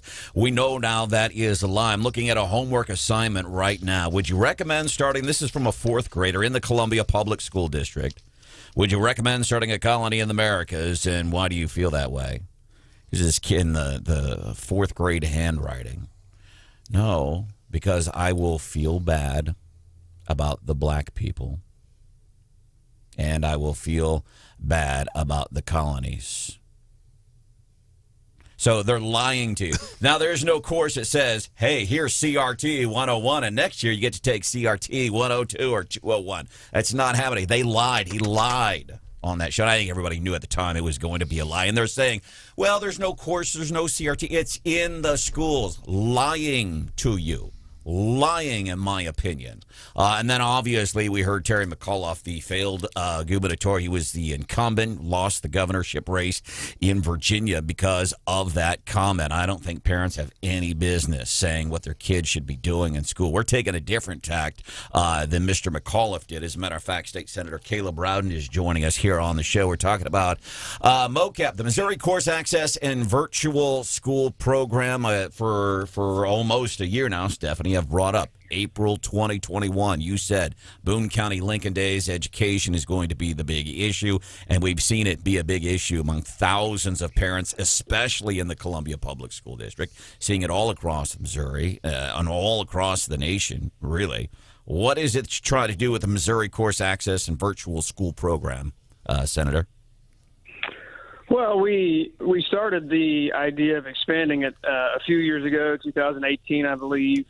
We passed a bill that would have just given, again, parents and kids some more options in the virtual space, this virtual being fundamentally different than what folks are used to now for the last 18 months with this kind of no accountability sort of everybody just gets on Zoom and whatever happens sort of thing. This is a real program, a program that a lot of very great educators are involved in that's designed really just to give kids in certain situations, kids that need a different way to learn, a different kind of trajectory of learning, the speed of learning, all of those things, a really good and accountable virtual program can help do all that. The problem is now you've seen over the last 3 years, since we put that program into place, you have a number of public school districts around the state that are just basically putting up these roadblocks that make it nearly impossible for these kids to get into this program. Last I heard, there were about 6,500 kids that applied, and only about 600 have been able to get through. Missouri is the only state in the country where the state, the public school district in that particular area is kind of the gatekeeper to determine how and if that kid can get into the program. And so, it's a part of the greater conversation, but really a really good microcosm of the greater conversation of, how much influence and how much say do we want parents to have in their kids' educations. And in this instance where, a certain type of kid that just needs something different, right? Yeah. We're not trying to make everybody go virtual. Clearly, that's not. We're just what saying here's some options. Here's some ways of doing it. Now, you said in states that are doing this, the state, if somebody applies, it's the state deciding whether or not they get to utilize this program. But in Missouri, it's the local school district. If somebody applies for this, they're deciding at the local level whether or not somebody can access this program. Yeah, that's right, okay. and it really is designed just to keep the dollars, in the public school system and not give parents those choices. So they're saying no. So the argument could be made. The local school districts are saying no. We don't want you in this program because we're going to lose money. That's a legitimate argument, Mr. Rowden, right? Well, no, not really. I mean, from my point of view, it is. That's what the school districts are doing. Yeah, public schools have gotten more money per pupil every year for the past 20 years in Missouri. It costs $10,000-$15,000 per pupil in public schools. You can do it for a fraction of the cost virtually. So yeah, that's what the public schools. Maybe I misunderstood your question. That's definitely the argument that the public schools are making. it just doesn't hold up for anybody knows what's going on. State Senator Caleb Rowden hanging out with us this morning on Wake Up Columbia on 93.9 The Eagle, talking about some choice and parental rights in education. So I guess the original legislation included a clause that they could not allow the virtual option, and the school district gets to decide, is it in the best interest of the child? And so my understanding is there's a fix this year to try to make sure that determination is more in the hands of parents and less in the hands of school administrators in the school lobby. Yeah, that's right, and that's really the aim of the language, that gatekeeper language that again, Missouri is the only state in the country that has. We're just trying to rectify that because clearly, I would assume, and I wasn't intimately involved in the legislation being passed a few years ago. My assumption is they put it in there to try to appease, the public school folks who were thought that it might need to be in there to get across the finish line. But clearly, they have taken advantage of this opportunity that we gave them, and so we should take the opportunity away from them at this point and put more control back with parents and back with folks who are making decisions for the right reasons and from my perspective and not for the wrong ones. Senator Rowden, appreciate you joining us live on the program. Two quick unrelated questions, one on this very topic and then one on the snow, because that's going to potentially impact the Senate Sure. schedule, obviously, which we remember happening last year. But in terms overall of school choice, whether it's in this sort of issue, virtual schools, charter schools, what kind of chances do you give those bills this year in the Senate? I know it's very early, but just a general sense. Yeah, I think chances are good. I think is all of that stuff going to get done? Probably not. But I think there is, even starting last year, we felt, and I think everyone who's kind of plugged in has felt a sense of momentum for more school choice, more opportunities for parents to have more choices in how their kids are educated. That's I don't think that's a snowball that's getting any smaller anytime soon, pardon the pun. Sure. I think that's, again, the greatest misconception, the greatest misnomer that I've ever heard in my 10 years in Jefferson City is that people can be pro some of these types of reforms, and if they are, they're anti-public education. I just fundamentally think that is one of the most distorted views of public policy that anybody could ever have, and I think anybody who buys into that is frankly just buying into a lie. Senator, real quick, and I know you're busy, the weather. And again, we're just reporting what the National Weather Service is saying, but right now they're projecting, and I know this could change. It could go up, could go down. They're looking at 10 to 15 inches in Columbia and Jefferson City starting, let's say, midnight Wednesday, so very late Tuesday night, midnight Wednesday, all the way through Thursday afternoon. I know it's early right now, but could that impact the Senate schedule? Because you got folks that have to go to the boot heel. Even just the lawmakers in Jeff City could have a hard time getting up and down hills. Well, you're talking to a guy who just fundamentally hates snow, so I'm going into this week depressed, right out of the chute. But sure. It absolutely will. I mean, I think if we end up seeing that forecast holds, it's going to be a short week, but we want. It's early in the year. We got a lot of time to do most of the stuff that we've got to get done, and so we don't want to take any chances. And Senator Bean and Senator Hageman that have 4 or 5 hour drives on lettered roads. We're going to make sure and keep them safe above anything else. So we'll watch it. We'll be careful and diligent and make sure we make the good call. And I got to ask about this interesting observation. You said, in your years working in Jefferson City, legislating on behalf of the people that here in mid-Missouri, the idea that if you're not for this thing, you are anti-whatever. And I've seen some of that talk concerning the 6-2 map, the 7-1 map. Caleb doesn't want the 7-1 map. He's anti-conservative. He's anti-this. So that reasoning we just talked about, just because you're anti-this doesn't mean that you're for or against that. Is some of that applying as it relates to the 7-1, 6-2 map? Yeah, I mean, I think so. At the end of the day, 7-1 map, to the extent that the 6-2 map is in jeopardy, a 7-1 map is a 4-4 map. It was a 4-4 map in 2018. So I'm the only one that's, and the folks who are with me, who I think are going to be plenty. We're just willing to be honest about the numbers. I think other folks want to kind of cherry pick the facts and to make a case that's politically expedient for them, or to draw them into their own congressional districts so that they can have a shot to run for Congress, any of those things. that stuff is just not, it's hard to, you're not going to beat me on that stuff because it's not stuff I care about. I just want to do the right thing for people in Missouri. Everybody wants to draw. We want to have 6 solid Republican seats for the next decade, and that's what our map does. So, we'll be fine. We'll get that done and move on to the next thing. And, come April, I don't think anybody will be talking this anymore, and I'll be happy about that. So, before we let you go, anything else you'd like to add that we did not get into? No, I think hopefully it's a good week and a short week. All right, Caleb Rowden, State Senator. Thank you for your time here on Wake Up Columbia on 93.9 The Eagle. By the way, coming up 8:35, going to look at some of this is from the Missouri State Teachers Association. We're talking about giving more money for teachers specifically. How would that affect them?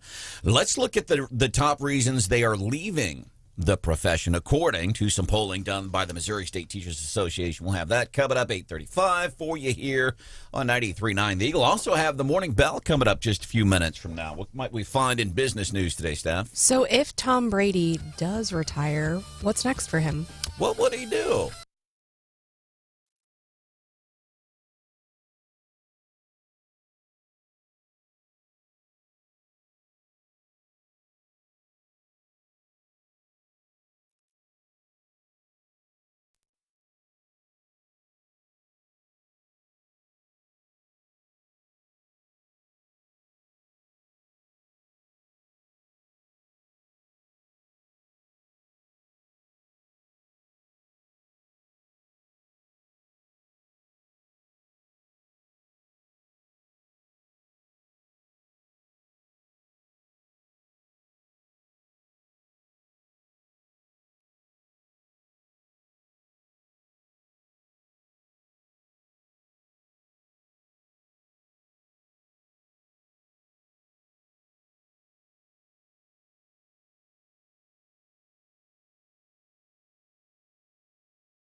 Wake Up Columbia with Branden Rathert. It's what happens when you let emotionally unbalanced people play in a room full of microphones. 93.9 The Eagle.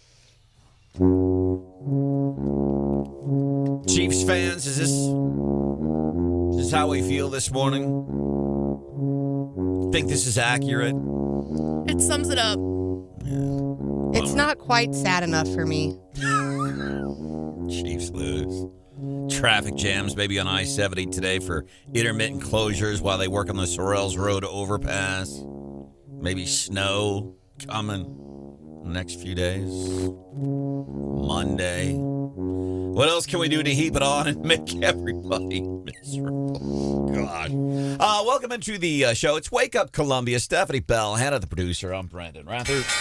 Time for the Morning Bell, a little business news, that little twist that only Stephanie Bell can give you. So everyone knows Tom Brady as, the football star, but Tom Brady, the businessman, might be the next to emerge. So there's rumors that he might be retiring, although there was a tweet, and I think that person has since said, no, we're not really sure. But people are thinking, okay, so what if he does retire? Kind of where's he going to be at? What's next? And apparently he already has a whole bunch of companies that he's involved in. So he has a wellness company called TB12 Sports that he put together with his coach. He has an apparel brand called Brady Brand that sells technical apparel for training and living. He's into crypto and NFTs.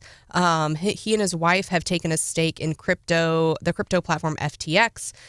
He also has a content company named 199 Productions, and that's after his draft pick. And I guess they were going to do some sports-related documentaries and other TV series and those kinds of things. So he's got his fingers in a lot of projects. And people, if he's not playing football, he's got more time on his hands. And apparently, he could be a huge business mogul. So he's not taking pottery classes. So no. Suffice it to say. I mean, I would think that he has enough money that he could just, go live on an island with his beautiful wife and do nothing else. But apparently he's got big goals. I always wonder about that. People say they're going to retire and they're going to do this and that. I'll tell you, maybe some different circumstances for my dad. My dad's bored to tears.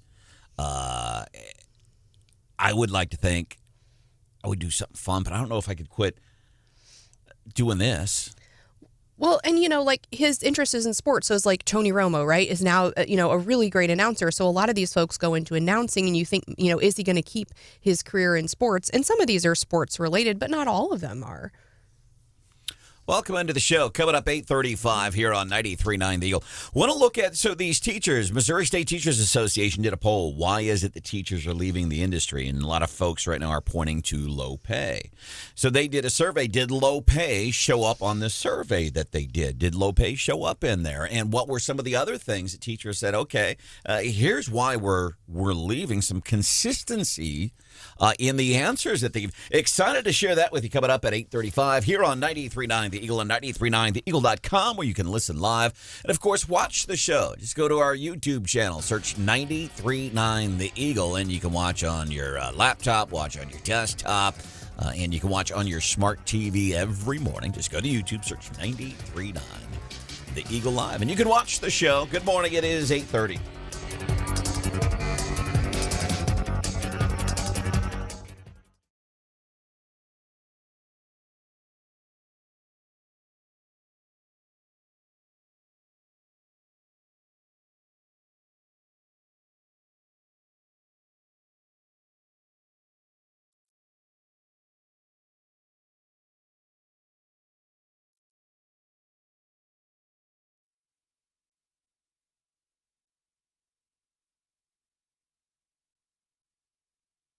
Remember that you've got a friend in the pest control business and your problem will be solved. That's not just their guarantee, it's a personal promise from Steve. Find out about their 5-star service now at stevespestcontrol.com. Fox News, I'm Chris Foster. The United Nations Security Council's meeting this morning for the first time about Russian troops on Ukraine's borders, a meeting called by the United States. American Ambassador Linda Thomas-Greenfield says Russia's actions pose a clear threat to international peace. Russia calls the meeting an unprecedented PR stunt that shames the Security Council's reputation, and it may try to block the talks from taking place. A senior US official says it's a chance for Russia to explain what it's doing. Fox's Simon Owen. Cold weather has iguanas falling from trees in Florida. Iguanas become inactive when the weather hits below 45 degrees. The iguanas are then more likely to fall from trees and other high places where they are sleeping or hiding. They may appear to be dead, but they're actually not. Instead, they are cold stunned. The iguanas will recover once the weather warms into the 50s. Fox's Laura Cantor. America's listening to Fox News.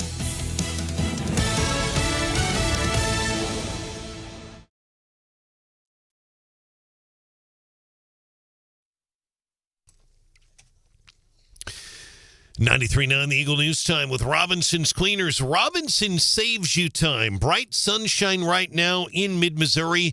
32 is our current temperature. Our sunrise this morning, 7:17. It will set at 5:28 today. As Hannah, the producer, has pointed out, that winter storm watch takes effect tomorrow evening about 6 o'clock and goes all the way through Thursday. Some areas of our listening area technically through Friday. Sunshine today with a high of 55, increasing clouds tonight with a low near 42, and then that winter storm watch kicks in tomorrow evening. Looks like we won't start to see the winter weather here in Columbia until about midnight on Wednesday. Good morning, everyone. Here's some of the stories we are working on for you at this hour. Let's begin with the weather. The National Weather Service in St. Louis and Kansas City issuing a winter storm watch. It's a watch right now for the entire listening area through Thursday. And while the forecast models and timing will change, the NWS in both towns expecting accumulating snowfall in mid-Missouri starting late tomorrow night through Thursday. National Weather Service Kansas City meteorologist Jonathan Kurtz tells 93.9 The Eagle 10 to 15 inches is possible in Columbia and Jefferson City by Thursday. That is all together. Now, that number could go down. It could go up. Jefferson City, Columbia, most of the listening area expected to see all snow, ice, sleet, and snow expected along the I-44 corridor. And then below that, if you're heading down to far southern Missouri in the Boot Heel, you are looking at all ice. Keep your radio tuned here to 93.9 The Eagle for updated forecast information, and keep fresh batteries near your radio. We also had a development just a few moments ago from the Senate Majority Leader Caleb Rowden. He, like us, taking a look at the weather forecast. He's watching it closely, but he does say if this forecast does hold out as it right now is, he does expect it will be a short week for the Senate in Jefferson City. He notes that Jason Bean has to get down to Holcomb in the Boot Heel. Dan Hegeman has to get back to Cosby. He's talking about two rural senators who literally have to drive home on rural roads, some gravel roads as well, and lettered highways. Columbia police say a pedestrian struck by a motorist Saturday evening on I-70 Drive Northwest has suffered serious injuries. He's identified as Sullivan Preston, Bowen, Illinois. The incident happened about 8:10 p.m. Crime a top priority for an attorney seeking Missouri's U.S. Senate nomination. Two St. Louis police officers shot in the line of duty last week. In St. Louis, Congresswoman Cori Bush's vehicle also struck by gunfire in a separate incident. Congresswoman Bush was not in her vehicle at the time.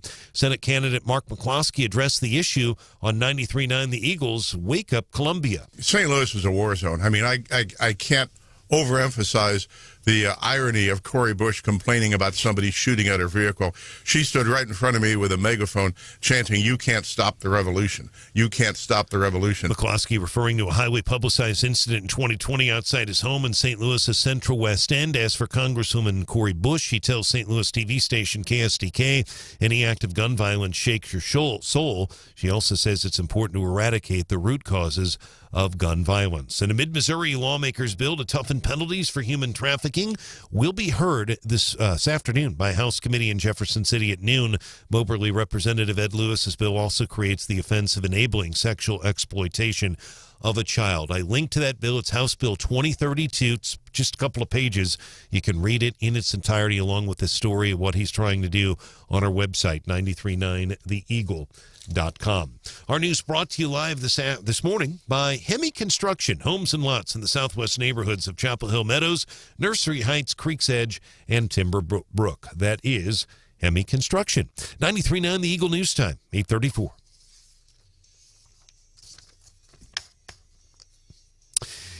In sports, The Cincinnati Bengals heading to the Super Bowl for the first time since the 1988 season. It's been a long time. Boomer Esiason was on that team. They won a few years before that when they had Ken Anderson as their quarterback in the early 80s. It's been that long for the Bengals. They overcome a 21-10 halftime deficit. They rallied to beat the Chiefs in overtime at Arrowhead, 27-24. Joey Burrow, 23 of 38, 250 yards and 2 touchdowns. Cincinnati playing the Rams in the Super Bowl in a couple of weeks. Jim Nantz, by the way, was at Torrey Pines calling sudden death on Saturday evening. Late into the evening, they had to get him to Arrowhead by the 2 o'clock kickoff, but they were able to do so.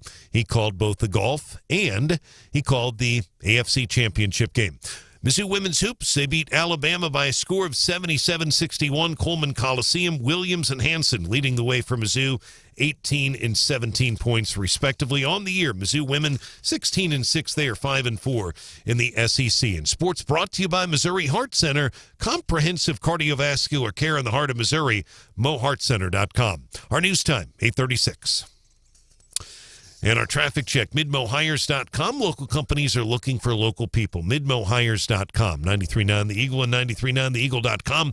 Roads right now are quiet. If you're out on I-70 near the Sorrells overpass, you'll notice cranes. They'll be doing some work on that bridge that was torn down after it got hit by a truck back in October. You might remember that, and they eventually had to tear the bridge down. They'll be working out there today with cranes. You'll see rolling roadblocks between 10 and 2. There will be some 5-minute delays, so be prepared for that if you're heading that way today, 10 to 2, 10 in the morning to 2 p.m. More team coverage in less than 30 minutes. Breaking news immediately. I'm Brian Hauswirth, 93.9 The Eagle.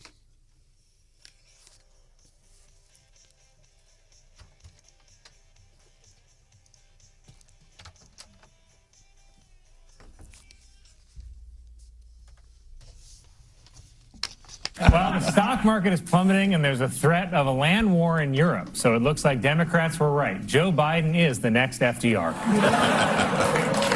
Supreme Court Justice Stephen Breyer announced that he will retire in June. We thank Justice Breyer for years of upholding the rights of every American, said liberals who have been tweeting, "Retire, please," for the last year.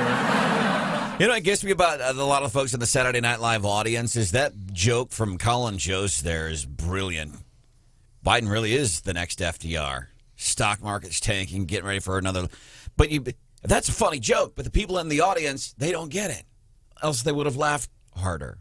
That's what that tells me. It takes, you got to have some history knowledge, obviously, yeah, to really grasp what he was trying to say there. It is, I didn't get to see it, but that is interesting. It's an interesting viewpoint. Actually, it was the first time I've watched Saturday Night Live in a long time, and the whole thing, it was just a great episode. If anybody saw it, if any guy saw it, there was a spoof on the eugenics commercial, which is supposed to be male enhancement. Did you see my tweet on that, Hannah? No. I tweeted about it even. Oh, brother. It was pretty cool because Was it a review?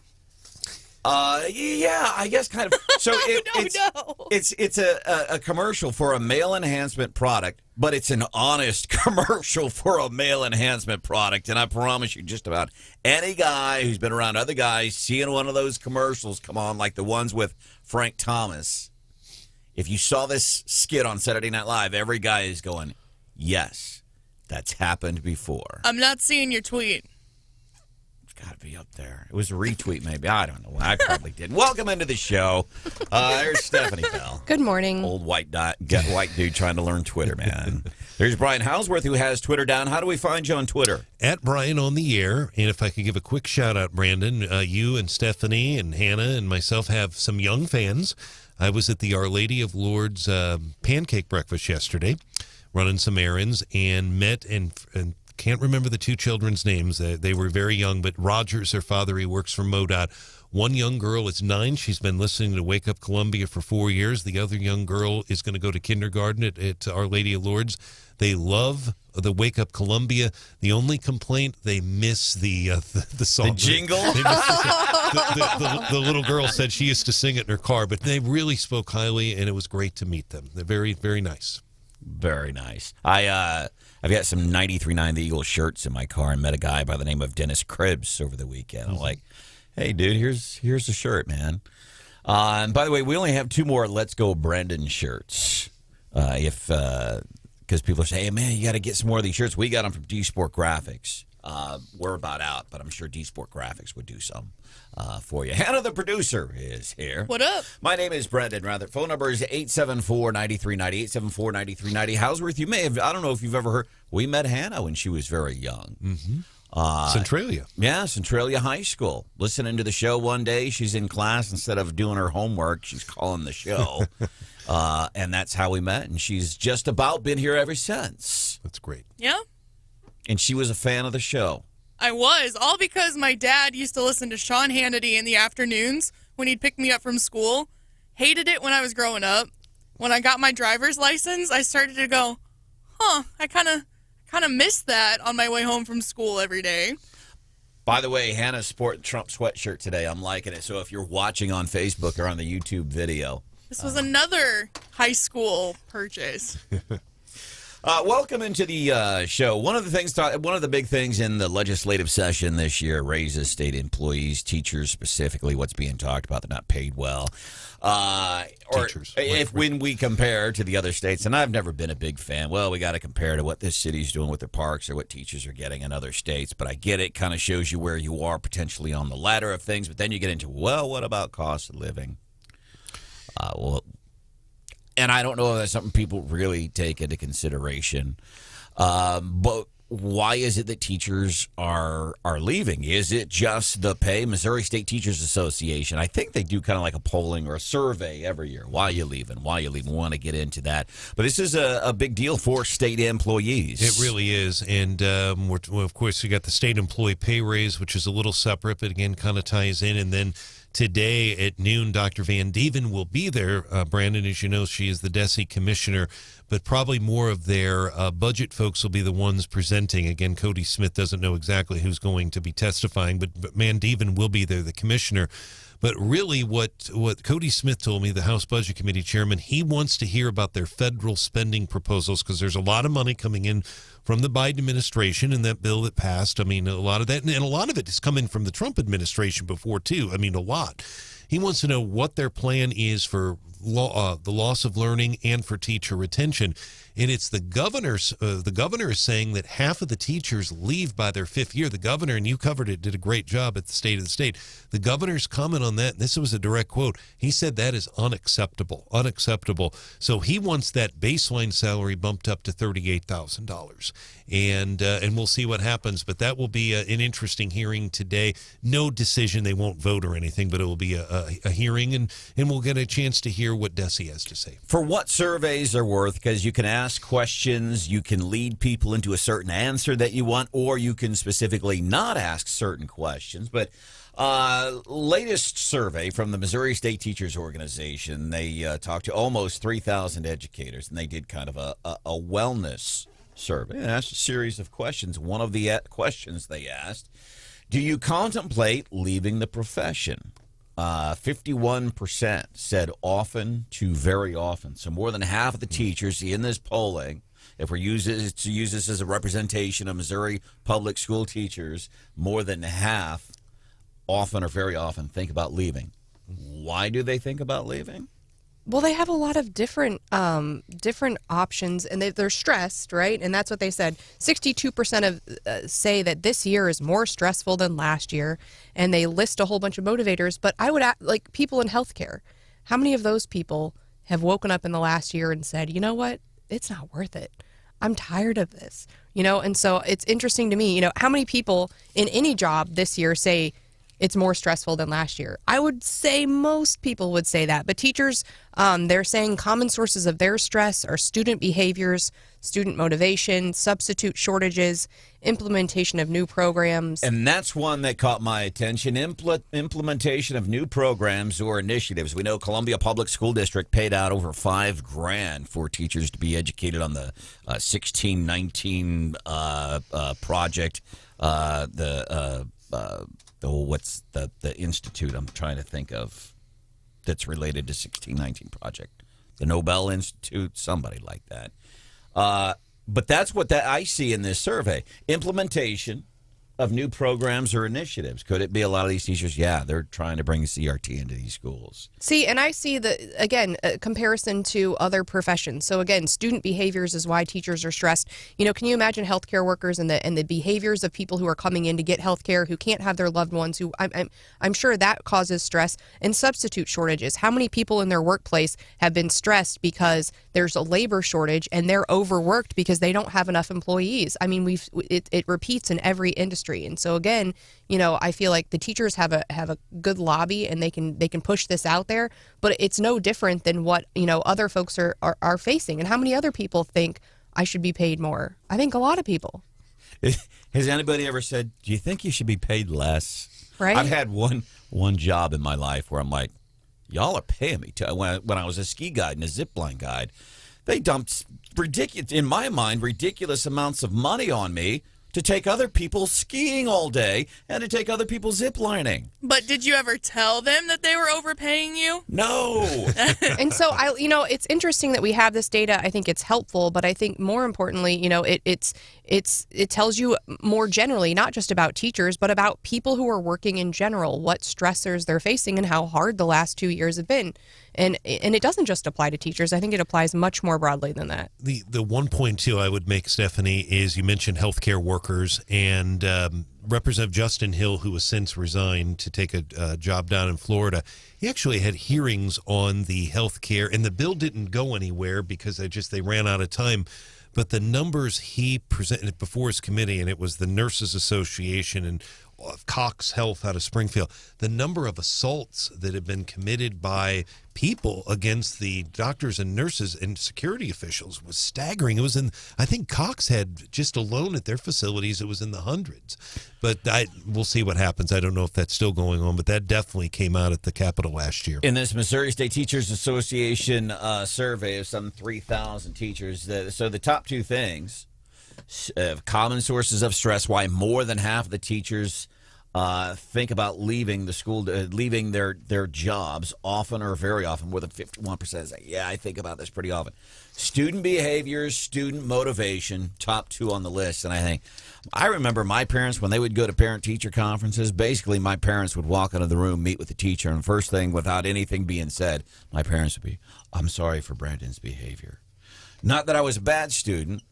I was an exceedingly well-educated, very bright, gifted student. I would get all my work done in a matter of minutes, and then I'd turn around and I'd chat with, Chelsea, who was sitting behind me. Well, Chelsea wasn't done with her work, but I was bored, and I wanted to flirt.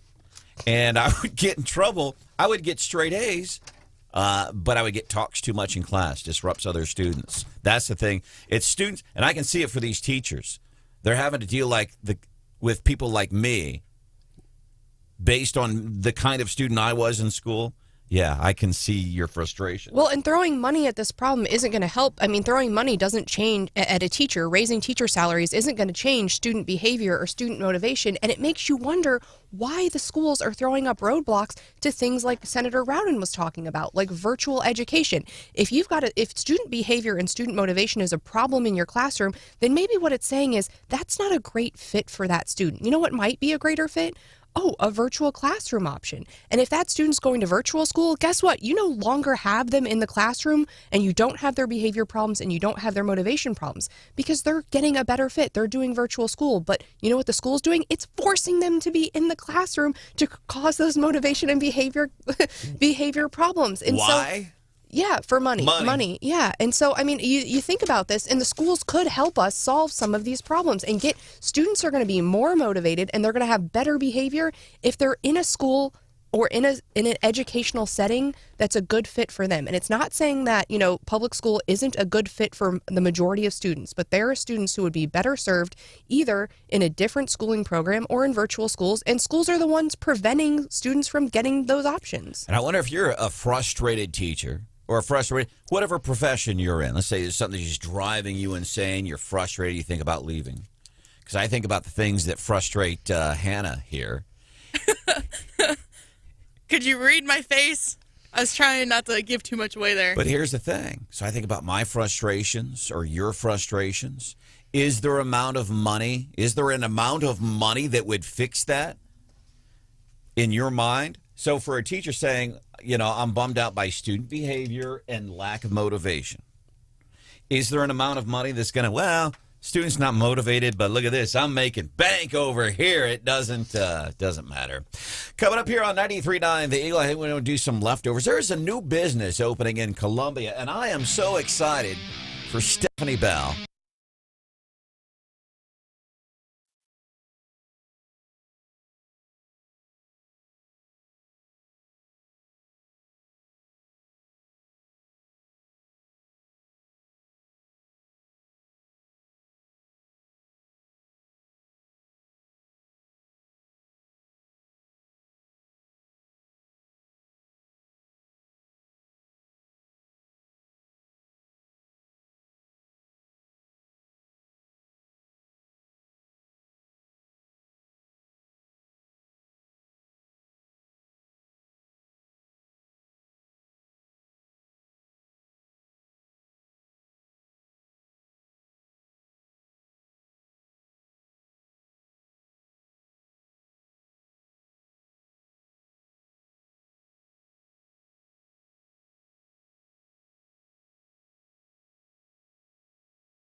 This show includes language and or cultural stereotypes that are inconsistent with today's standards of inclusion and tolerance and may offend some listeners. But not you. You get it. 93.9 The Eagle.